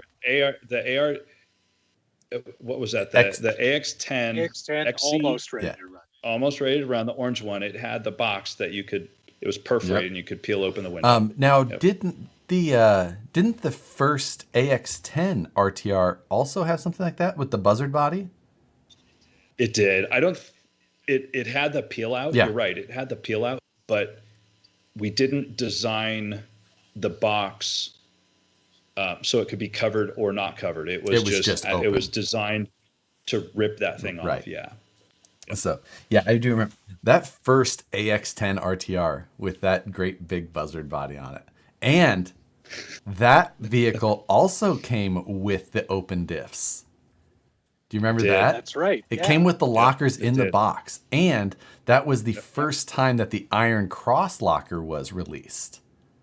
Because prior to that, it was the green aluminum axial locker. I wonder if anybody remembers those. Yeah. That was, and the green one. The problem with it was it would oval out. It was too soft. In a hurry if you had yourself a good 35 turn brush motor, like, Yeah. Because that was about all we were running back then, 35, 55. But yeah. What are you talking about? I still run. I've got my lathe. I'm all ready to clean the brushes. Yeah. So, now that the LMT is out, we can pretty much say that the SMT is done, right? I don't know. I don't. Those aren't my projects, so I can't really. I will speculate alongside sales you. numbers will dictate that. Yeah, of course. The LMT is pretty awesome, right? Yeah. An LMT roller is $399, which and awesome. SMT RTR got to be around. Now, I know that they're not the same ones. RTR one's ARTR, or whatever they call it, but it's like you're in that same range. Like it's going to be some decision making that's going to happen in there. But either way, obviously the LMT much more updated, another beefy version of a truck. Obviously, we've seen people have breakage problems with these cars, but an SMT. Right. That was one of the questions that came up here. An SMT, not exactly what I would call bulletproof either. So no. So is anything bulletproof when you put big horsepower exactly. on it, though? I agree. No, and that's the thing. I think that's one thing we could probably all just sort of agree to, is that when you put a lot of power into these things, inevitably something is going to break, and it's just the nature of the beast. I mean, do the math on the scale horsepower of the Ryft. I can't even imagine, but if you put it's ridiculous. If you put this thing at $450 and you put the bomber electronics in it, you'd never break apart. Right. Yeah. You know, this stock stuff. That a lot of that comes down to driving, though. Hey. No, it doesn't. Well, not in the case of the stock bomber electronics. That's for sure. Yeah. I remember taking that my favorite spot to run it, the RTR out of the box, and I was like, "All right, let's do this." And it was just like, you're all, yes, all right. I'm not doing a video. The smart electronics, I'll say also, I'm sure everybody knows, but it is programmable. One of the things that we bumped up in this electronic set in the ESC was the punch power. And I think we bumped it up to a 6 in the configuration. And you can get the programmer and you can bump it up even further to where you'll actually get even more horsepower out of it. And the punch power is really, in the Ryft, is really what you want. Standing alone currently with the car up against the curb, you can actually pull off a backflip just punching it right up against the curb. And it'll pull a backflip. But if you bump the punch control up even further, it's just going to get that much more stupid. It's really ridiculous. So I think there's still a lot of room for anybody that thinks there's not enough power. I think you can still bump it up enough, just even with the stock electronics, to where you're going to have a heyday of a good time. Right. That's great. Thomas in here says, Thomas asks, will the bomber go brushless? And I don't think that's probably, if I was to guess, I know, you can't say these things. But. If we did a bomber, I don't know, a 3.0, I mean, it would have, we did the bomber that wasn't supposed to be a 2.0, but right. If there's a bomber 3.0, it's been a staple of a chassis. Absolutely. Right? Like it's just been really, really good for the Axial line. Right. So it's got a lot of support on it. It's possible. We're always tossing that around. Can we do a brushless system? Right. And I would have to think that it would be almost a new car, though. I can't see that it being because if it's going to be an AR60 base, like it's going to have universals out of the box, because the dog bones are going to have, it's going to, right. You can twist the wild boars, but they're still a pretty decent shaft. So maybe they would, but there's just like so many things. It's just like, so maybe we do like a bomber with some WB11s on it. Right. And it's like, if that whole thing, if you had this version but it's basically a new car, right. So, which would be great. Yeah, you'd call it the Bomber 3.0, but it'd be a whole new vehicle. Exactly. And that's what a 3.0 is. It's not like it would be like a 2.1. Right, exactly. Yeah, and then the bummer there is you don't have any backwards compatibility. Right. So then you just kind of wiped out. And then so there's always that. It's one of those things, like, it's an interesting an interesting point of conversation that's been had a number of times. Like, say you want to do that, for the sake of argument, you want to do basically a Bomber 3.0. That's going to be a new car, but at the same time, it's like, okay, do you choose the Bomber cage? Because while a lot of people think Bomber fabrication is one manufacturer of it's just the cage. Chassis in the Ultra 4 world, which there are many. So it's like, if you're going to do a new one, like, would you maybe just choose to do a new vehicle so that you got a new style? Because otherwise it's like, oh, that's a bomber, like the old one. Like, well, no, it's a whole new car. It's like, at the same time, you'd basically say, let's just make a new car. So obviously, I mean, you guys both know, every time we do a cage, everybody says it looks just like a bomber. Yeah. Which and they're not. I mean, the Capra's not a bomber at all. And it used to be a Wraith, Ryft, and now it's like, I mean, it's just, you can't, whatever, you've shown it enough times. That's not a bomber, Yeah. I know Randy, and I know the bomber line, his product and his chassis, and they're not at all. Yeah. And it's some of us who are, I pay a lot of attention to the Ultra 4 world and chassis builders as well, and chassis builders have their own styles. The bomber has a very distinct style with the hood bars and the rear section. Like, everyone's just like, oh, it looks like that. I'm like, no, it doesn't. It's nothing like that. Like, you couldn't be more wrong. Wish I could say that more often. Right. But I'm gonna answer a comment I saw roll by if you guys don't mind. Oh, go for it. It's from Zigzag Rambo. I don't know who that is. This is, I had no idea Randall worked at Axial. I just thought he ran an off-road expedition thing and was friend spotter with Cody Wagner. Cool. Nice. Not really a question, but yeah, I've known Cody for a long time. I actually introduced Axial and Cody. He's been a really good friend of mine for several years now. I think maybe 10 years. I think. Yeah, it might be 10 years now. So yeah, I'm a spotter. I'm actually supposed to be driving Pretty Penny this next season in the We Rock competition. Really? Cody wants out of this. Is he going to spot, or is he just going to be team owner now? He's going to play NASCAR guy. He's just going to really graduating to team owner. He's just like it. Smoke a cigar. Is he going to have Cameron? You're doing great. Is he going to have Cameron run the Armada car in KOH again? Yes. Nice. Yeah, Cameron's a fast driver. And he absolutely was. Yeah, he was leading the race at the end last year. He was killing it. That car had the chance to win KOH last year. It was the end of King of the Hammers last year, which for those of you who don't know, King of the Hammers is coming up the end of next week. 2 weeks, something like that. Is it? It kicks off. 2 weeks. Yeah, the gates officially open on the 22nd, which is this coming weekend, but it doesn't start until the the following weekend, 28th. Gotcha. Yeah. So it's that car, the laser nut car that you guys know now in the RC world, was leading at the end. I mean, Bailey Campbell was leading and just doing super well. She had a pulley failure on an LS engine. What happened on Cody's car? The steering? Yes, the rack and pinion.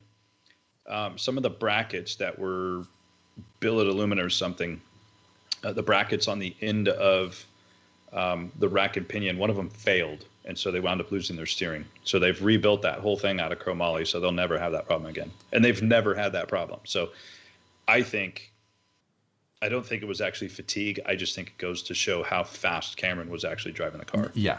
I'm really looking forward to seeing how the and if you guys don't, well, Randall's Instagram is Ecto Sports, which I tagged on my Instagram today, which I spelled his name incorrectly because I only put one L. I think you did it intentionally.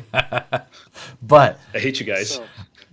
Also, it's not a hard name to spell either. I swear, like it's not Randall, it's Randall. You spelled it wrong too, Matt. On purpose. I did it on purpose because I'm being fun. Also, follow Randall because he's definitely worth a follow. He does some pretty epic stuff. And you can also see him on Laser Nut Racing and Laser Town. Is it Laser Town JV? Correct. Which there's some good times to be seen. Oh my goodness, we just had an awesome New Year's party. Yes, that looks quite fun. New Year's party.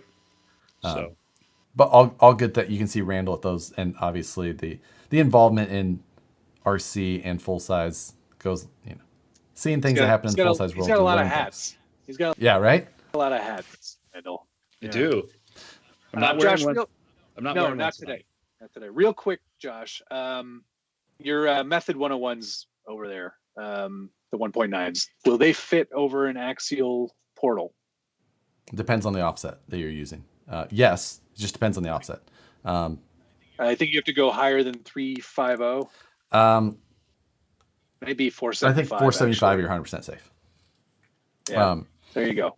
That's the answer you were looking for. And it's Ecto Sports, which is ECTO Sports. Yes. Ecto Sports. Please follow me. My company is Ecto Ventures, ECTO Ventures, if anybody wants to follow that one as well. In case you want to go jeeping. In case you want to go jeeping, go exploring. Another reason I'm enjoying being out here in Hurricane is because I can get out and explore, and there's a whole bunch of new trails and a whole bunch of freedom out here that you just don't have to worry about over there in SoCal. Yeah. Nice. Ian Turbot says that he wanted to tell you, Randall, you just made another Ryft sale. He just pre-ordered one. Yes. Thank you very much. It is an awesome car. I actually love it. The project went through many hands. It was a little bit difficult because it was heavily engulfed in the transition times. So it wasn't really... I guess one man's project so to speak. But it did fall in my lap, and it was my first ground up project. Which that's an interesting. So what's the timeline? What was the timeline on this part? We've talked before about timelines and how they can be, I'm curious 12 to 18 actually. months, but that sounds like this one might have been longer. I would have to do some digging to find out when I started working on it, but it was back at the old office. So it's been more than a year, I think. More than, well, you were at the old office for a while. So it was after I was there until they after the it. transition of Horizon had already owned Axial, but the physical transition of closing the what was that off? That wasn't the Goodyear office. That was the I just called the Mission Viejo office. Viejo office. And then before I can't remember the name. And now you were to the Ontario office now, right? So was. Was. Now I'm at the Hurricane office. Hurricane. Randall, do you guys have a date on the sway bar and lockers? They should be on the boat already. Okay. Yeah, they should be on the boat. The hardest thing, and I'll tell everybody, the hardest thing is product shipping, right? Yeah. And we've had these meetings several times, and it's just kind of across the board in the industry, and not even only the RC industry. I've actually been hearing about it with furniture. We've ordered new furniture here, and it's trickling in, couch by sofa, by love seat, by entertainment center, by bookshelf. Like, we don't get anything, and it's just because of the shipping channels are super, super busy. That product just takes extra long to get over here. And I just heard in a meeting, whenever it was, that they can't get empty containers back to overseas quick enough. So that's becoming like a premium. You want a container, you're going to have to pay extra if you want the container now, because they can't get containers fast enough. So it's just this crazy. The market has changed. The sales market has changed so much. It's just interesting to see, like I don't know. You showed a part that took from December till now to get whatever that. I won't even say the brand, but whatever that. Yes. That peace looking symbol that you had was whatever. Well, it's funny. It's funny you say that though. It took forever because it came from California. Yeah, that was just. That wasn't an overseas problem. That was just a California. But you're not in the States, so maybe that's the problem. No, that's also not the problem. Anyway, so but it's tough. I'm sure the sway bar, the 2-speed kit, everything's coming. Right, and then after all of that stuff gets released, then you'll see the parts starting to come through. And will the tires be offered separately? Yeah, obviously, yes. Probably, right? Yeah. I've heard a lot of good compliments about the tires. I think we pretty much nailed it on the tires. It's not a crawler tire, sticky compound, so to speak, but I think it holds up really well to the 4S and the 3S power. And I think it's going to bite the traction. They stand up a little bit better than like a super soft compound, so the lugs don't fold as much. You can hear them. You can hear them kind of ripping away. This is kind of that blend between the trail rig and the basher. It's not a truck I would call a trail rig. It's not. I wouldn't say it's impossible. No. Of course, you could walk in front of it or walk behind it on a trail, but I don't think that's where it should live. But in the dirt hills and things like that, it's a beast, and it's a lot of fun. I'm glad you like it. I gave it to in the testing stages. I actually gave some early versions to a couple of rock bouncer guys, and I was a little bit concerned. And this is why we went with high speed in the transmission out of the box. I was a little bit concerned that it wouldn't be enough horsepower and enough wheel speed. And they came back with like, dude, there's more than enough wheel speed with this thing. And they were like, we're conquering hills that our built RC bouncers couldn't conquer, and this car is just crushing it. Yeah. So I wound up a little bit relieved, like, okay, this is good. Yeah, I think that's a pretty good point too, is like custom rock bouncers, metal frames, things like that. Like, this truck is likely going to do better than a lot of those, because for one, metal frames are cool for what they are. I really like metal frame trucks, but metal frame is it's weight, it's this whole thing. and they offer their own cool factor and points and things like that. But the lightweight, side of a plastic chassis it's a very different deal. Like in both Josh's video and Greg's video over at RC Driver, there were things that this truck was doing that I was like, yeah, that's pretty amazing. So yeah, it takes a little bit to get used to driving it. Yeah. Josh, you can probably relate since you've driven it. It's a different beast, right? It's not just the standard, FIS 4-wheel drive car, or a basher, with big white, big giant tires and a wide stance and all that stuff. It's a different rig, so you got to drive it. You can't just kind of point and shoot it. Yeah, and I try to one-hand drive a lot.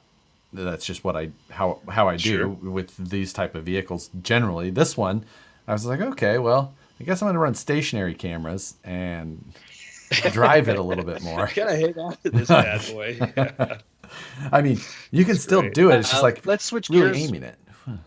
Yes. Let's switch gears for a second. SCX24. Yeah. We've seen a few different variations now, Randall. The Jeeps, of course, the Deadbolt, the Betty, the Betty, of course. Betty.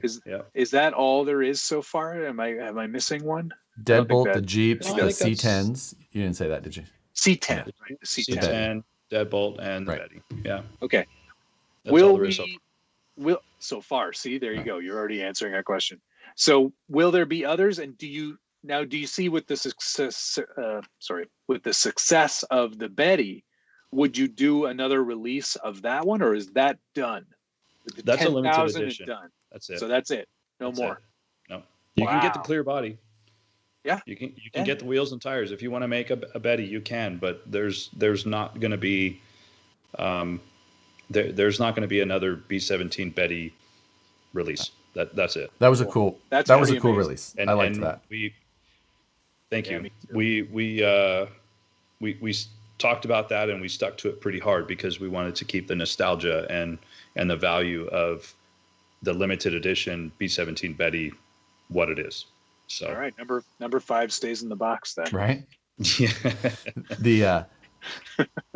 I've got like 4 number 4s, but they're all prototypes and they're all ugly. I just need to set. I don't have. I need to set those frame rails, Randall, so I can be cooler than Matt. Right. You couldn't be cooler than me on your coolest day with an electrified cooling machine. I know he's got a Milwaukee. What the F box? Pack out. You just wait. Yeah, pack out. Yeah, pack it out. You win, Josh. Oh wait, you know what? I wrote down another comment actually, Josh, just for you because you were talking about that whole CNC and CAD drawn foam inserts and all that stuff, right? Can you do one for a fanny pack? Ooh, I could.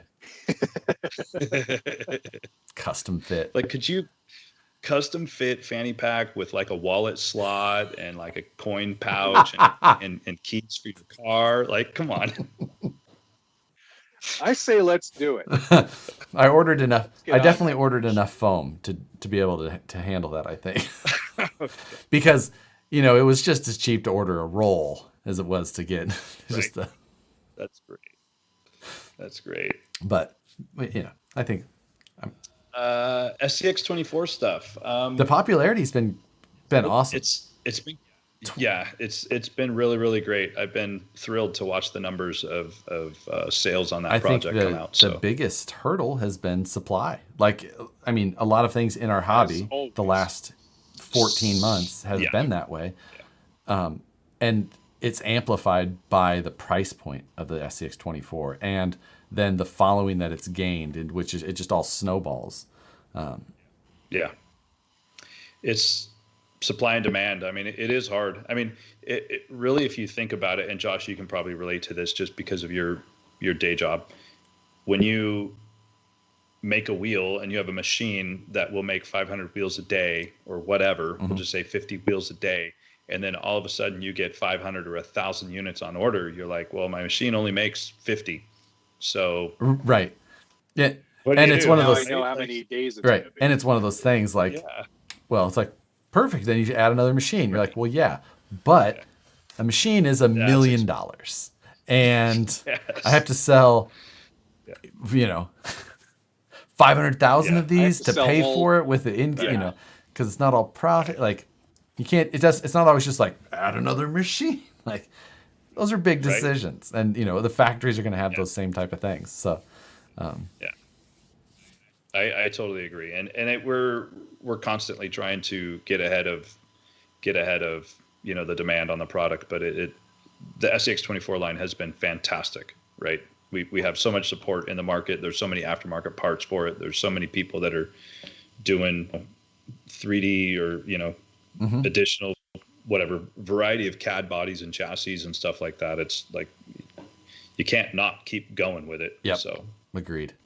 It's really good. I'm looking forward to actually diving into a 24 scale, which I have not said that I think in the past. What's that?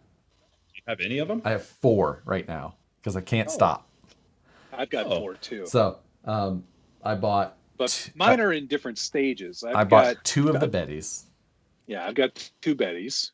So you got one in the box still? Yes. Yeah. Number 5 is in the box. That stays in the box. Number like What's the 384. I took the C10 and I put the prototype body you sent Oh yeah. on it. Yeah. So I'm pretty happy with that. I made a couple of.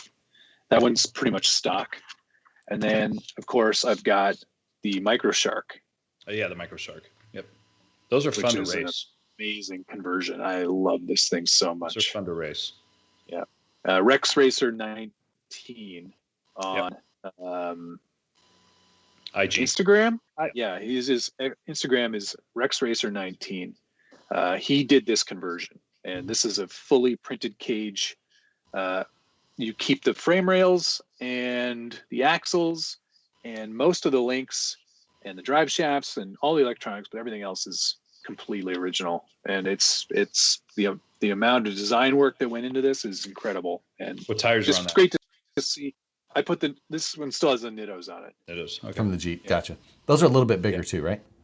Yep. Yeah, that's why I like them, because they kind of fit scale wise with this cage. Yeah, agreed. They do look good. Whereas the C10's crawler TAs look amazing on the Jeep, I gotta say. Right. With the Yeah, method. they proportion it. Yeah. Rio 1s, I think these are.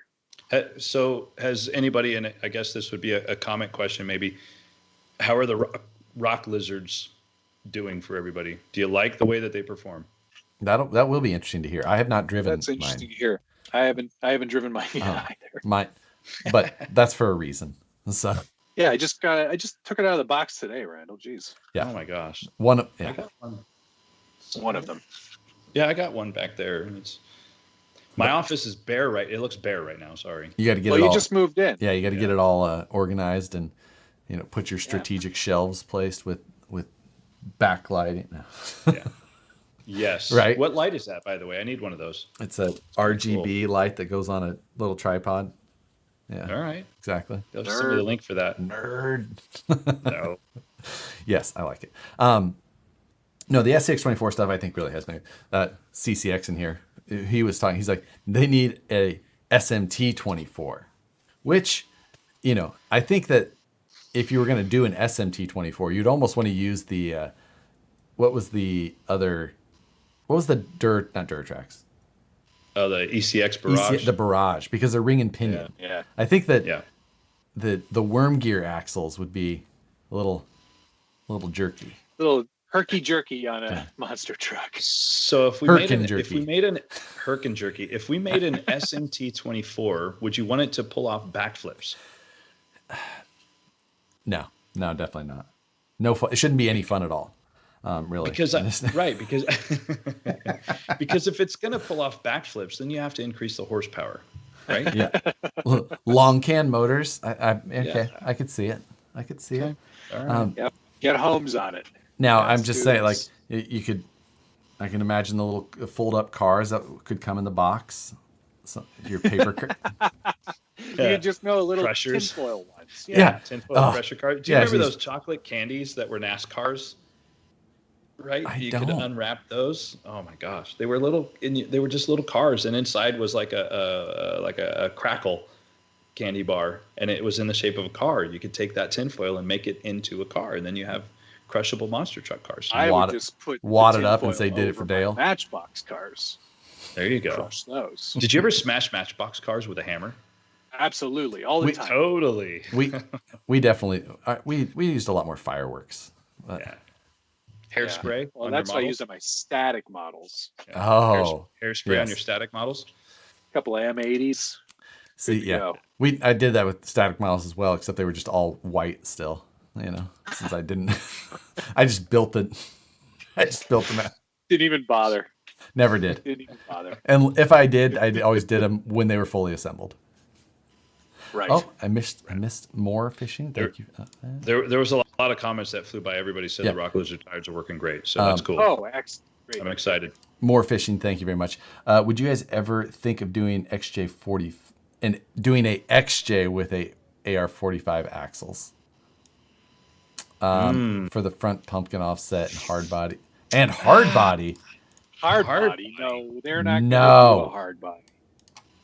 And that's coming from me, who would love for them to do one, but they're not going to. Yeah. Hard bodies are expensive, guys. And to put that into a kit or an RTR that's going to have limited appeal because you cannot please everybody with a hard body. Yeah. There's always going to be somebody that goes, I want a Toyota, or I want a Chevy, or I want a Ford Ranger. I want a 94 Dodge Ram. Yeah. But 94. Where's my Kia I think Sportage? I think people are always going to want that. It's never going to happen. more fishing. He sent that in a super chat because he knew I wouldn't have been able to read past the. Do you think they'll do an XJ? No. So we did the XJ. Yes. Yeah. Now you've also did a done Blazer. Jeeps, right? Like Yeah. Well, Wranglers, but but I mean Jeeps are. I know they're Axial cool. offers I a agree. Jeep? Like Go on. Wranglers are cool. It's fine. Yeah. So I still find it amazing. The Jeep Wrangler is the only vehicle in the world that is referred to as a Jeep. right. There's no other vehicle. You don't refer to a C10 as a Chevy. Right. You don't refer to a Ranger as a Ford or an F-150 as a Ford. Yeah. Alone. The alone. If you say I own a Jeep, you own a Wrangler. Everybody knows what you're talking about. Yeah. That's the only one. David Bose has asked So here. amazing. Just curious. Or a compass, Randall. So don't discount the compass, all right? Oh, come on. I've taken mine when I had it some pretty extreme places. with those like down fire with those roads. sunglasses. Yes. Yeah. Dave says, just We curious. once got lost on our way to Fallingwater in Pennsylvania. So you had to make one of those just say it. rough U-turns on a gravel road. Before Randall leaves with 2 L's, will we ever see a coloration with correlation. He couldn't even get that word Correlation. right. No, I'm reading color with I think he means collaboration. Sorry. With Vanquish and Axial and Spectrum with a 4S19 crawler. Wow. That's a lot of reach all at once. No. No. No, that's not going to happen. Absolutely Right. not. Like, No. Actually, no, the answer is ew. Right. No. If it ever came across the product suggestion list internally, I would just hit the delete yeah, like, button. nah. No, him, no. If it means I have to work with Josh, ew. It sounds fantastic. I mean, I don't personally own Vanquish axles, so I would. I don't know that is Actually- that true? Didn't I? I don't own Vanquish axles. Oh, housings, maybe. Okay. I'm going to say I set you up with your bomber. Josh, But those are axle him a- shafts. No housing. Shafts, that's right. Correct. get him a Correct. set of axles Right. already. Jeez. Well, he was setting it up for 5K. You can't run him. Right. Get him a set for the Gladiator. Jeez. Why don't you just make me True. a set for the Rift? Done. Hey. Thank you, I'm Gadar sure you Eric, can phone Trio. for the 75 MX, which I don't know what those are, but it sounds interesting. Please make a MX. Ford, Axial. There you go. Now, they did make the Please Ford, make a the Ford? F100. They did make a Ford. Yeah. Was that the first? Yeah, Was yeah, that the the only F100. Ford? Yeah. Right. Yeah. Yep. Because there was. Curacao? It's the Curacao Ooh, dollar. that's pretty cool. Neat. But yeah, so that, I mean, yeah, that's kind of surprising, especially with how big of a fan of Broncos as Matt always was. I mean, And he owned a Blazer. right. Yeah. What a weirdo. Yeah, but well, he bought it because it was green. yeah, exactly. But I guess he did do Match the license plate he owned already. Yeah. the Deadbolt and the Wraith 19, which is basically the same thing. Basically had the Bronco shaping that he wanted, but not a Bronco. Correct. Yeah. So Yep. Correct. I guess he kind of got there, even though he didn't get there. Who knows what the future holds? There's got to be a Mazda. a 2021 Broncos around the corner. I know it. I hope I not. know. It's going to be 2020. I don't. Early Bronco all day. I'll take an early Bronco all day. Love them. Yeah. 2021. I don't Old know Broncos, about the new yes. Ford Broncos. I'm not. New Bronco. Not a fan. I'm still not. I think it's a hard hit on like the old FJ Cruiser. I shouldn't say the old FJ Cruiser, the FJ Cruiser. Yeah. Which wasn't good either. No. So I don't know. Don't disparage the FJ Cruiser. I will. Okay. I didn't like them. Matt had one of those too. Matt had one of those? I did not remember that. Before his Dodge or what? Yeah. Yeah.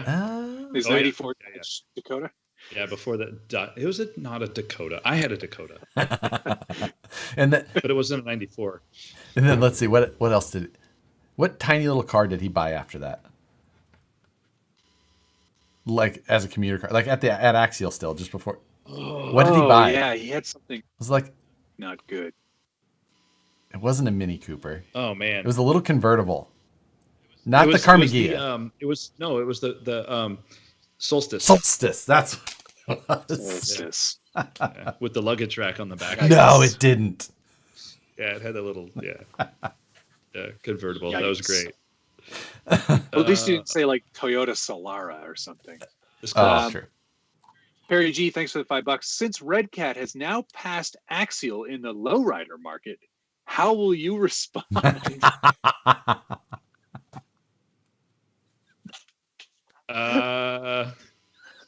We responded with the Rift. Yeah. Yeah. No, Axial's got a new drift car coming out soon. Yeah. No, I the think Axial brand- just needs to do yeah. the same thing. They need to get into an area that there's no other RC cars available. Rock Bouncer, I would agree. I'll give you that. But it has to be less. Less wide appeal. Yes. Something Less really less niche. useful. Maybe they could compete like with Zambonis. Oh, the Zamboni. Zambonis. Now, see, I would be on board with this. I know, it'd be kind of fun. Because I'm a hockey fan.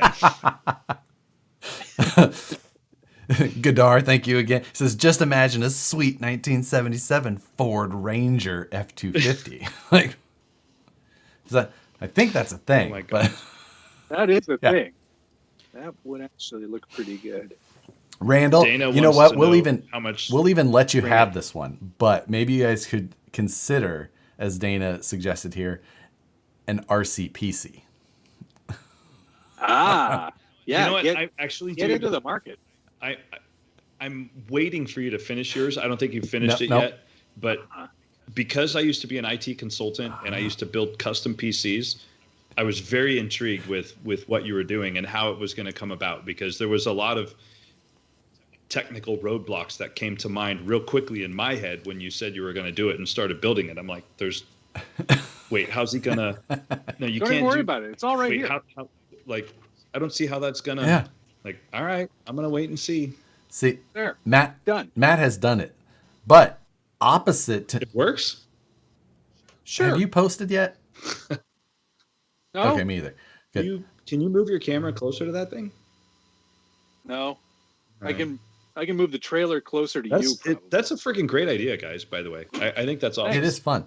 It's just very odd because it's so opposite to Matt, because Matt usually worries about looks first and then performance. But on this one, he was just like, I don't care what it looks like, I guess.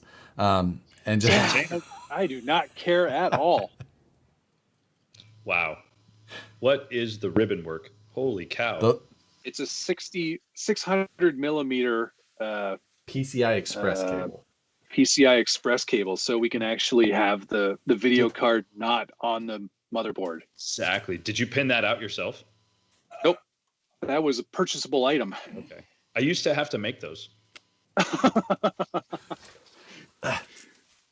So, Oh my now gosh. we're talking about how old Randall is. Yeah, stop it. Yeah. Yeah. I was back in the day of IDE computer oh systems. Neat. I am looking forward to getting Geek out this one time. done as well. I do have some. Yeah, Josh has put a lot more effort into making his look good. Wow. Yeah. Yeah, Josh, But- yours appears much bigger than Matt's. Yes. I've heard that before. So It's the camera Right. angle. camera adds 15 pounds. Perspective. Yeah. I see your Schwartz is as big as mine. So, but yeah, it's That's a cool. lot. I don't know why we thought it was. And it will I be don't- attached. It will be attached to a vehicle that runs, so it Correct. can pull it, right? Yeah, exactly. Yeah. Yeah. All right. Yeah. That's Cool. that's awesome. Here, this is you probably can't see the truck, but here's the truck or tractor, Yes. I guess. So it's all awesome. contained in one place, and the only thing that should really need to get plugged in is the power Right. cable. That's it. Yeah. Everything else is. I went with. all So in is there a battery backup on that computer? So No. I did look at that to fit, and it turned out it was going to be very expensive. I was like, maybe if I can get one that'll just run it for like 20 Heavy. minutes. And I was just like, oh, this actually kind of adds up. No, you get 20 minutes. I think you get 5 minutes. Yeah. Those things are so ridiculously expensive and not very effective. That's pretty rad. So if I don't know, I'd be interested if you guys ever sell those. That'd be interesting to see if those computers would actually. Oh, work well. they'll. Oh, They're very it's all- nice we're gonna hardware. Do a whole benchmark. Okay. It's all benchmarked, Um, and we're gonna like make sure that our thermals are in good places. And, Windows Yep. based. Yeah, it's EVGA motherboards. We both running i5 processors, 16 gigs of RAM, 500 gig SSD, SSDs, M2 yeah. hard drives. It's legit. It's like a full-on gaming PC, 2060 KOs, so we can play most of it. It's, That's cool. It's basically the same computer that I use in here for, Right. CAD same here. design and streaming, the whole deal. Wow. It's a water cooled AIO block right on the CPU. Like they're legit systems. No That's no impressive. joke. Yeah. Yeah, Looking forward I was to intrigued. getting those done. Yeah. We, Me too. Still I quite gotta a bit of do more work things. left to do. Yeah, right? Couple more episodes before we actually do any of the actual benchmarking, but we're getting there. Yeah. So So That's cool. it'll all come about though. I think that they've actually kind of formed into what they were supposed to be even a little quicker than what we thought. Now there's still a lot of details left, but the vision of it, I was just like, man, this is a ways away from where I thought. And then it all kind of came together. I was like, oh, okay. But yeah, mine's got a monitor on the side, and then it has a projector on the back. And Oh, rad. Now that's kind of cool. so Projector on the back. my monitor is going to be on the back of the actual tractor, and it'll have some of the coil cables to connect it, so it'll actually Sure. look semi-accurate. semi. Yeah. Semi. And, it's one of those challenges where we were like, it's not like anybody's going to win, but the result is going to be so cool. And I think in the best case scenario, neither of us are going to end up keeping them. I think it's probably going to end up, they're going to go to EVGA and they'll take them on the road, Right. or they'll Right. promote. And, because I mean, That's cool. between Tamiya and EVGA, they put up pretty much everything. We're doing a lot of the construction, Is that a Canadian word? Tamiya? Yeah, right. that's how it's pronounced, Huh. sir. I don't know. I'm just Yeah. asking. I've stuck hard with Tamiya. At least I don't say it wrong like Josh. Tamiya. Is it Tamiya? Tamiya? What do we I got? always said Tamiya. That's what I thought. Yeah, but it's Tamiya. Yeah. Oh, we all right, good we to ended know. up talking to the guys from Tamiya, and they were like, no, Right. that's not how you say it. Like, oh, It's well, Tamiya.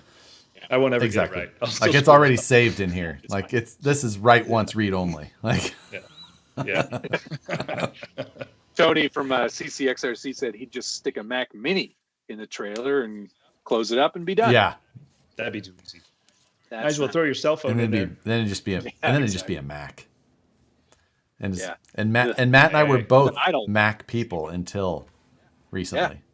34 years on Macs. You're not a Mac person now? No, I left. Oof. So I have a MacBook Pro, like a 2017, decked MacBook Pro. But that's probably the last Mac that I'll buy. And the only thing that I'll miss, I think, is iMessage on my laptop. Same. That's the only thing I miss. I will greatly miss that. But I still use my MacBook every day. But once it's time to actually move on from that, I think that is the only thing that I'll miss is iMessage. Yeah. Wow. I'm not leaving my iPhone. I left iPhones and went to Android for a little bit, and then I came back. I'm like, nope. That's the one thing I haven't switched yet. I'm still on a Samsung Android, but yeah, I know green bubbles. Normally on a Mac. Yep, I switched to Mac a while back. Bubbles, gross. Like, texting Randall today, I was like, oh, it's green. No. Ew. Gosh. Brent, thanks for the $2 and thanks for the Spaceballs reference. No problem. If you want movie references from movies Josh has never seen, yeah, I should probably watch right Spaceballs, I guess. But yeah, you should. You can understand 90% of my comedy. Yeah, still won't be funny. Still won't be funny. I was gonna say that. Gene Masters said, still kind of dry. Gene Masters thinks, he says he wants Axial to look at some of the Aussie 4x4s. Now, which is I know I follow some of that, like the TTC. You ever watch Jesse Haynes when he goes down there? Duh. You're right. That's a whole nother world of. I mean, honestly, that's like Flex Friday in real life. To the extreme. Which I'm not a big fan of. I get where they're after for their types of events, but I still prefer U.S. We Rock style. If anything, I would just wish that Randall and the team would take a Pretty Penny-esque moon buggy and just take Pretty Penny down there. No, I mean just Pretty Penny's made by Jesse Haynes. Yeah. So I would say it as an axial vehicle. I know the Capra was in that vein, but I would like to see a more appropriately scaled moon buggy chassis, maybe Capra width, 4-wheel steer portal, cool little buggy. But really tiny little cage. No. Yeah. Well, no. Single seater. I'd want Capra with single seater. Single seater, but once you take a single seater and like if you appropriately scaled it to a set of Capra axles, like it's not actually that tiny of a cage. Oh, I see what you're saying. No, yeah. It's tiny in stature compared to something like the Capra. Yeah. It's smaller than a Capra. It would be bigger than a Capra. It actually wouldn't be. Yeah, it wouldn't be smaller. The cage than a Capra. would be. It would actually be about the cage work would be about the same size. Yeah. Proportionately to the axles. Right, and it would probably be a little bit taller. It would be a little bit bigger. It would be like as the Capra. I think that's part of it. Like the scale of the Capra cage is way off. To the axles. Yeah, like as far as like anything like that goes, it's way too small in general.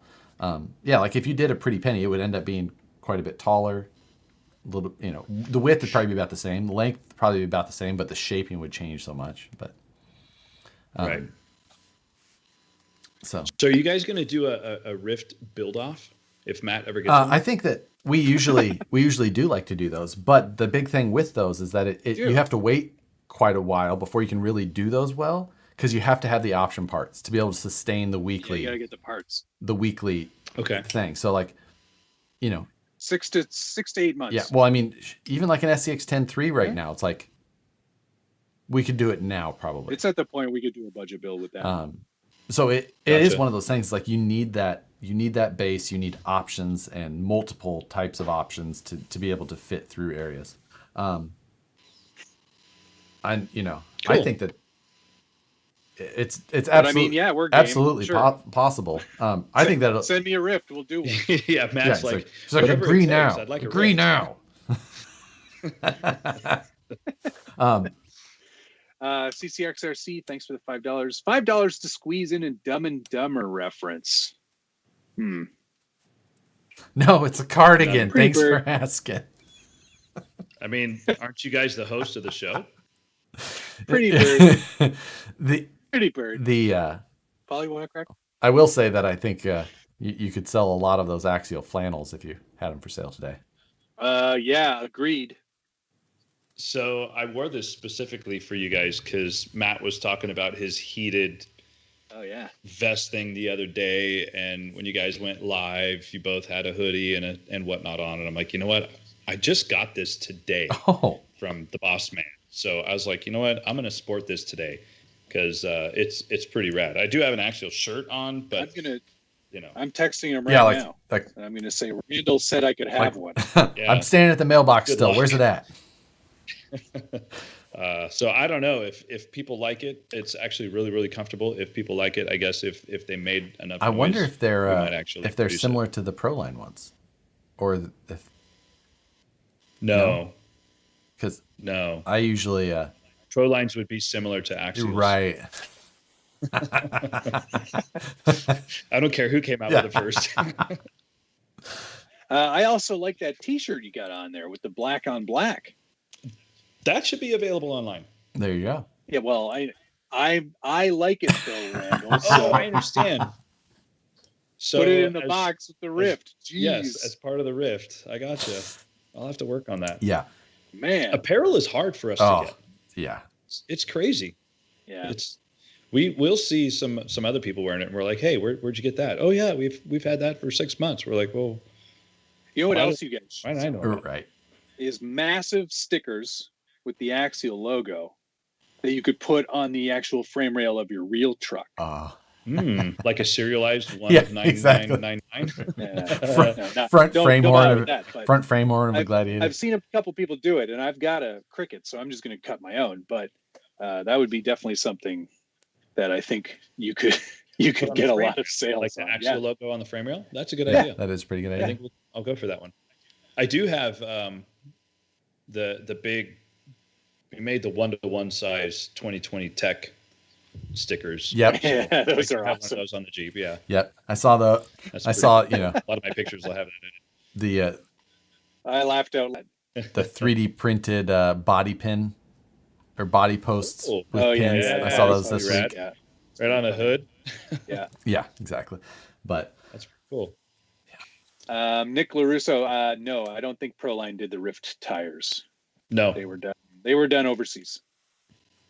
The manufacturing of them was done overseas. The design of them was done in-house. Yeah. Right. Yep. Yeah, and most of Proline's tires, or all of Proline's tires, are made there in USA, Southern California. What's that shop? Banning, California. Banning.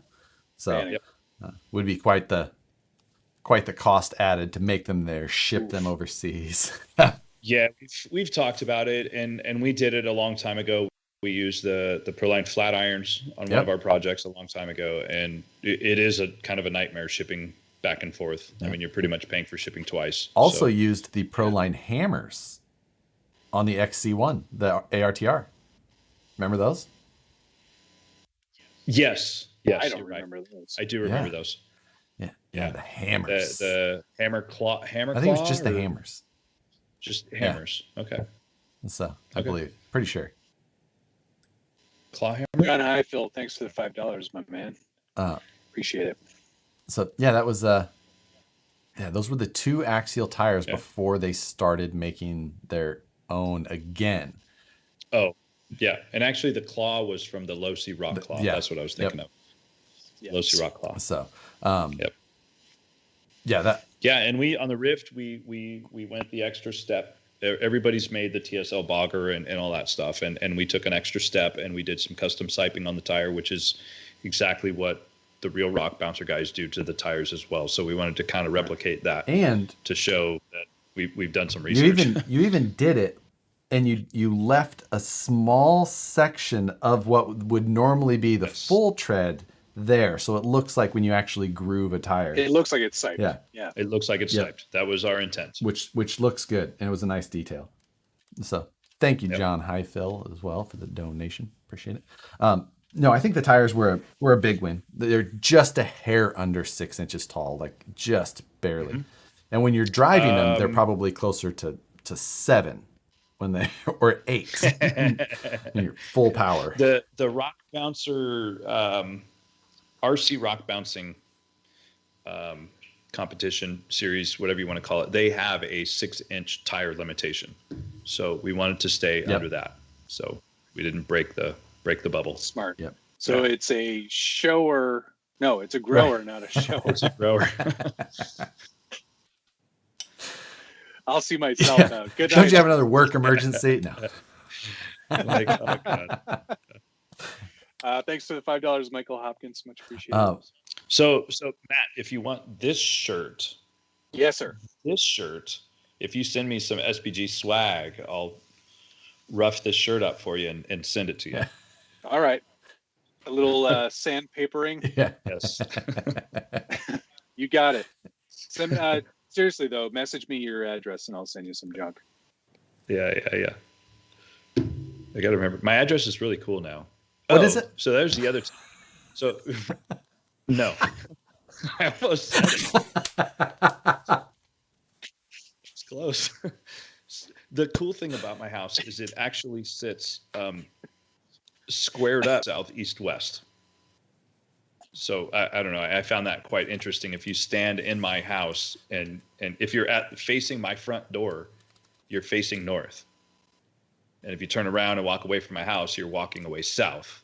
And if you turn left or right, you're literally east and west. So my house is like perfectly square to north, south, east, west. Neat. I thought it was interesting. You guys might not care. I stay in my house, and all those same directions are available to me as well. But not square. I just with I all live of the at 123 Fake Street. all of the tips you've given us, I'm just going in and I'm going to just take my best guess. Okay. I'm gonna answer one. Paul Magler, who's responsible for sending Josh the Black Rift? Yes. This guy right here, intentionally. Yes. Make sure that happens for any Axial vehicle that goes to Josh. The 1.9 Wraith? Never the orange one. The 1.9 Hemistorm opens up his and it's an orange 1.9 Wraith. He goes, "This is so strange. Why do I have the orange one? Josh should have this."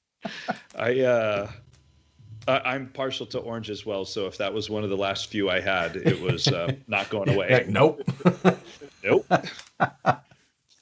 Thank you, Tony, CCXRC. Appreciate it very much. You should see the first orange. It was actually like a dark burnt. They called it chip brush orange. I'm gonna see if I can grab it real quick. He's got all the prototypes, which is amazing. Right.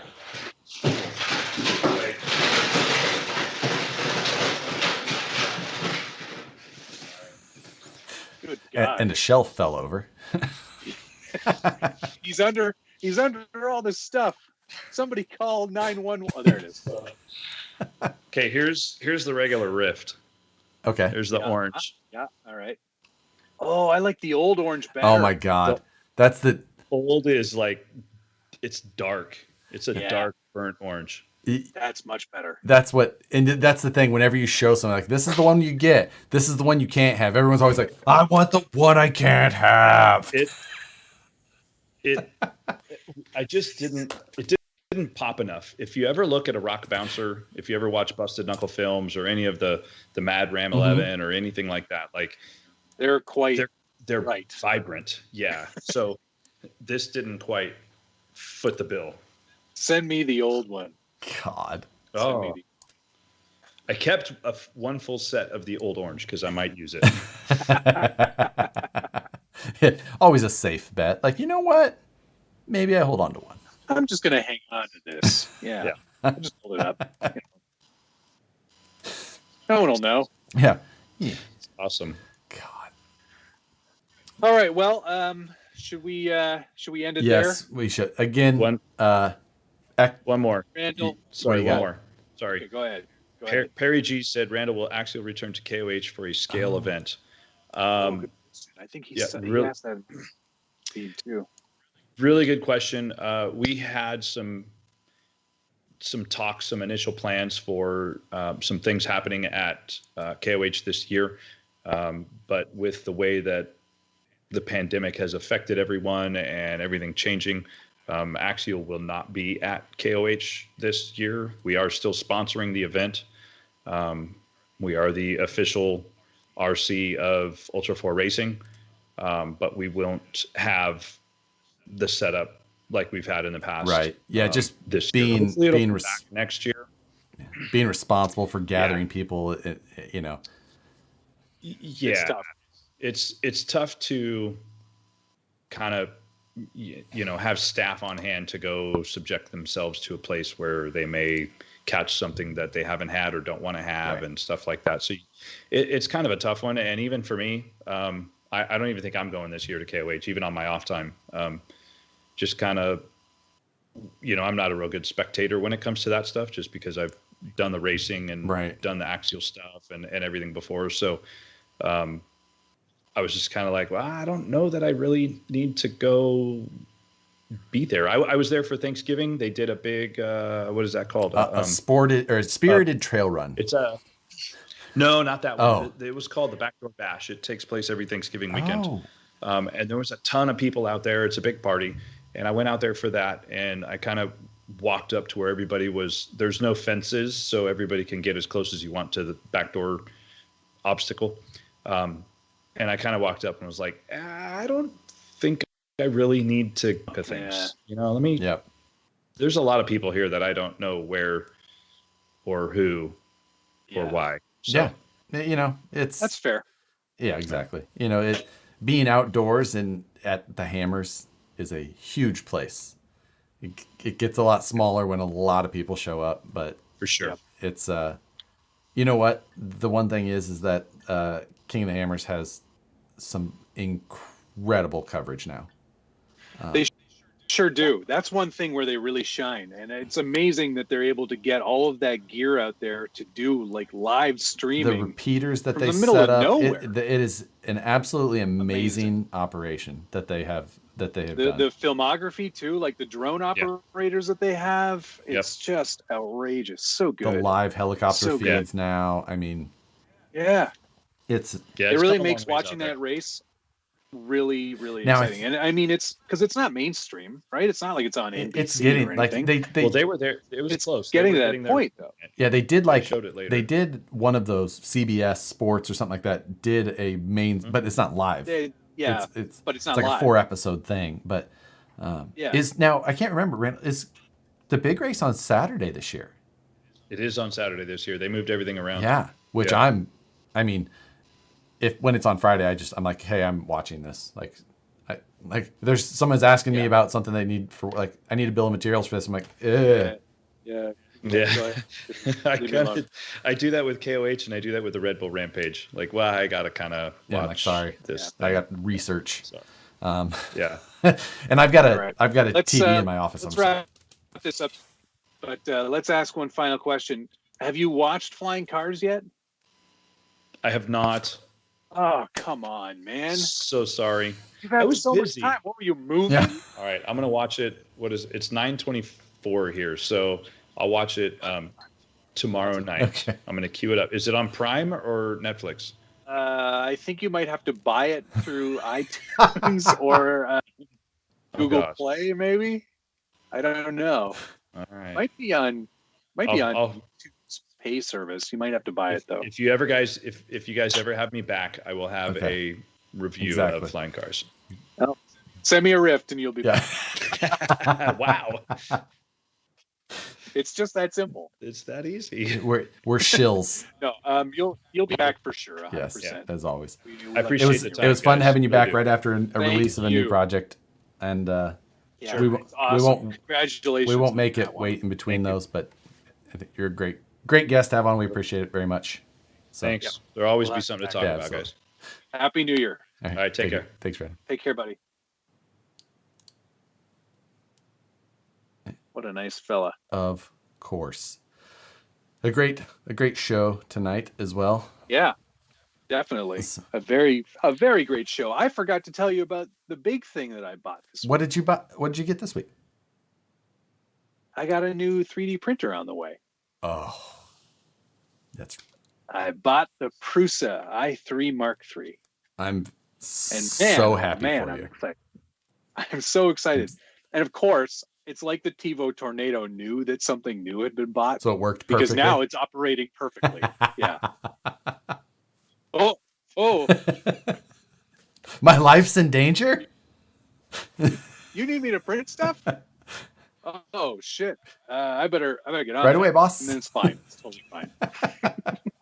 Hey, hit the like button before any of you go, for sure. Yeah, exactly. Hit the like button, please, and thank you. I am so happy. I'm so stoked on that printer because I've wavered on it back and forth.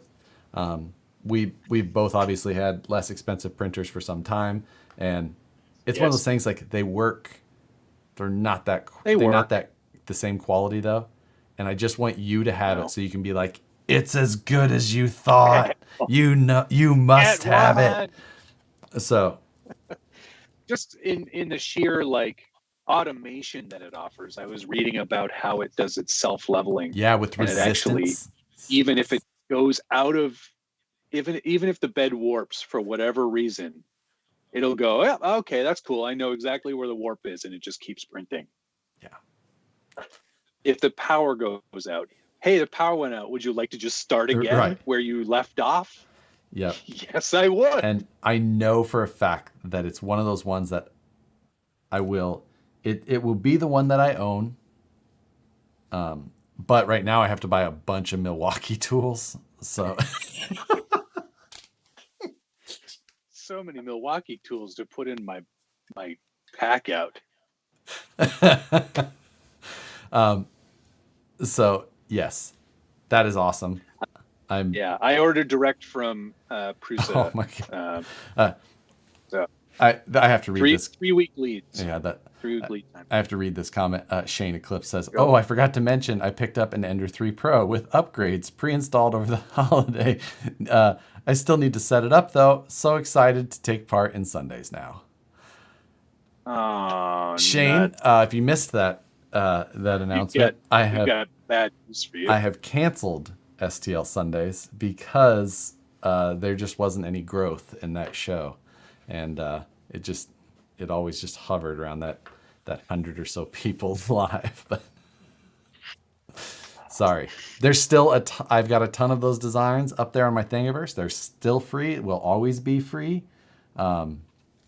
So that's and maybe I'll even design stupid, pointless things on my own time. It's much less likely, but it's Please continue to make dumb things. I just bought a new printer. It's like when you have that like 7-year-old nephew and he's like, watch what I can do. Watch what I can do. And he does something like super unimpressive. You're like, yeah, neat. But I have to have somebody watching me do something pointless. Otherwise I don't do it. So is this thing supposed to go this way? You got that part correct. You just got the wheels backwards. Don't judge me. I can't believe you did that. But it won't turn anyway. No, it'll turn 180 degrees. No, properly. It won't, because this is in the way. Look. Dude, I printed it myself and it turns perfectly. You just can't assemble a very well-designed product. So where's the instructions for this thing? Good thing I didn't build it on like Live Build Sunday or whatever. Right, like, All right, folks. Thank you very much for watching. Let's go through and thank all the people. Yes.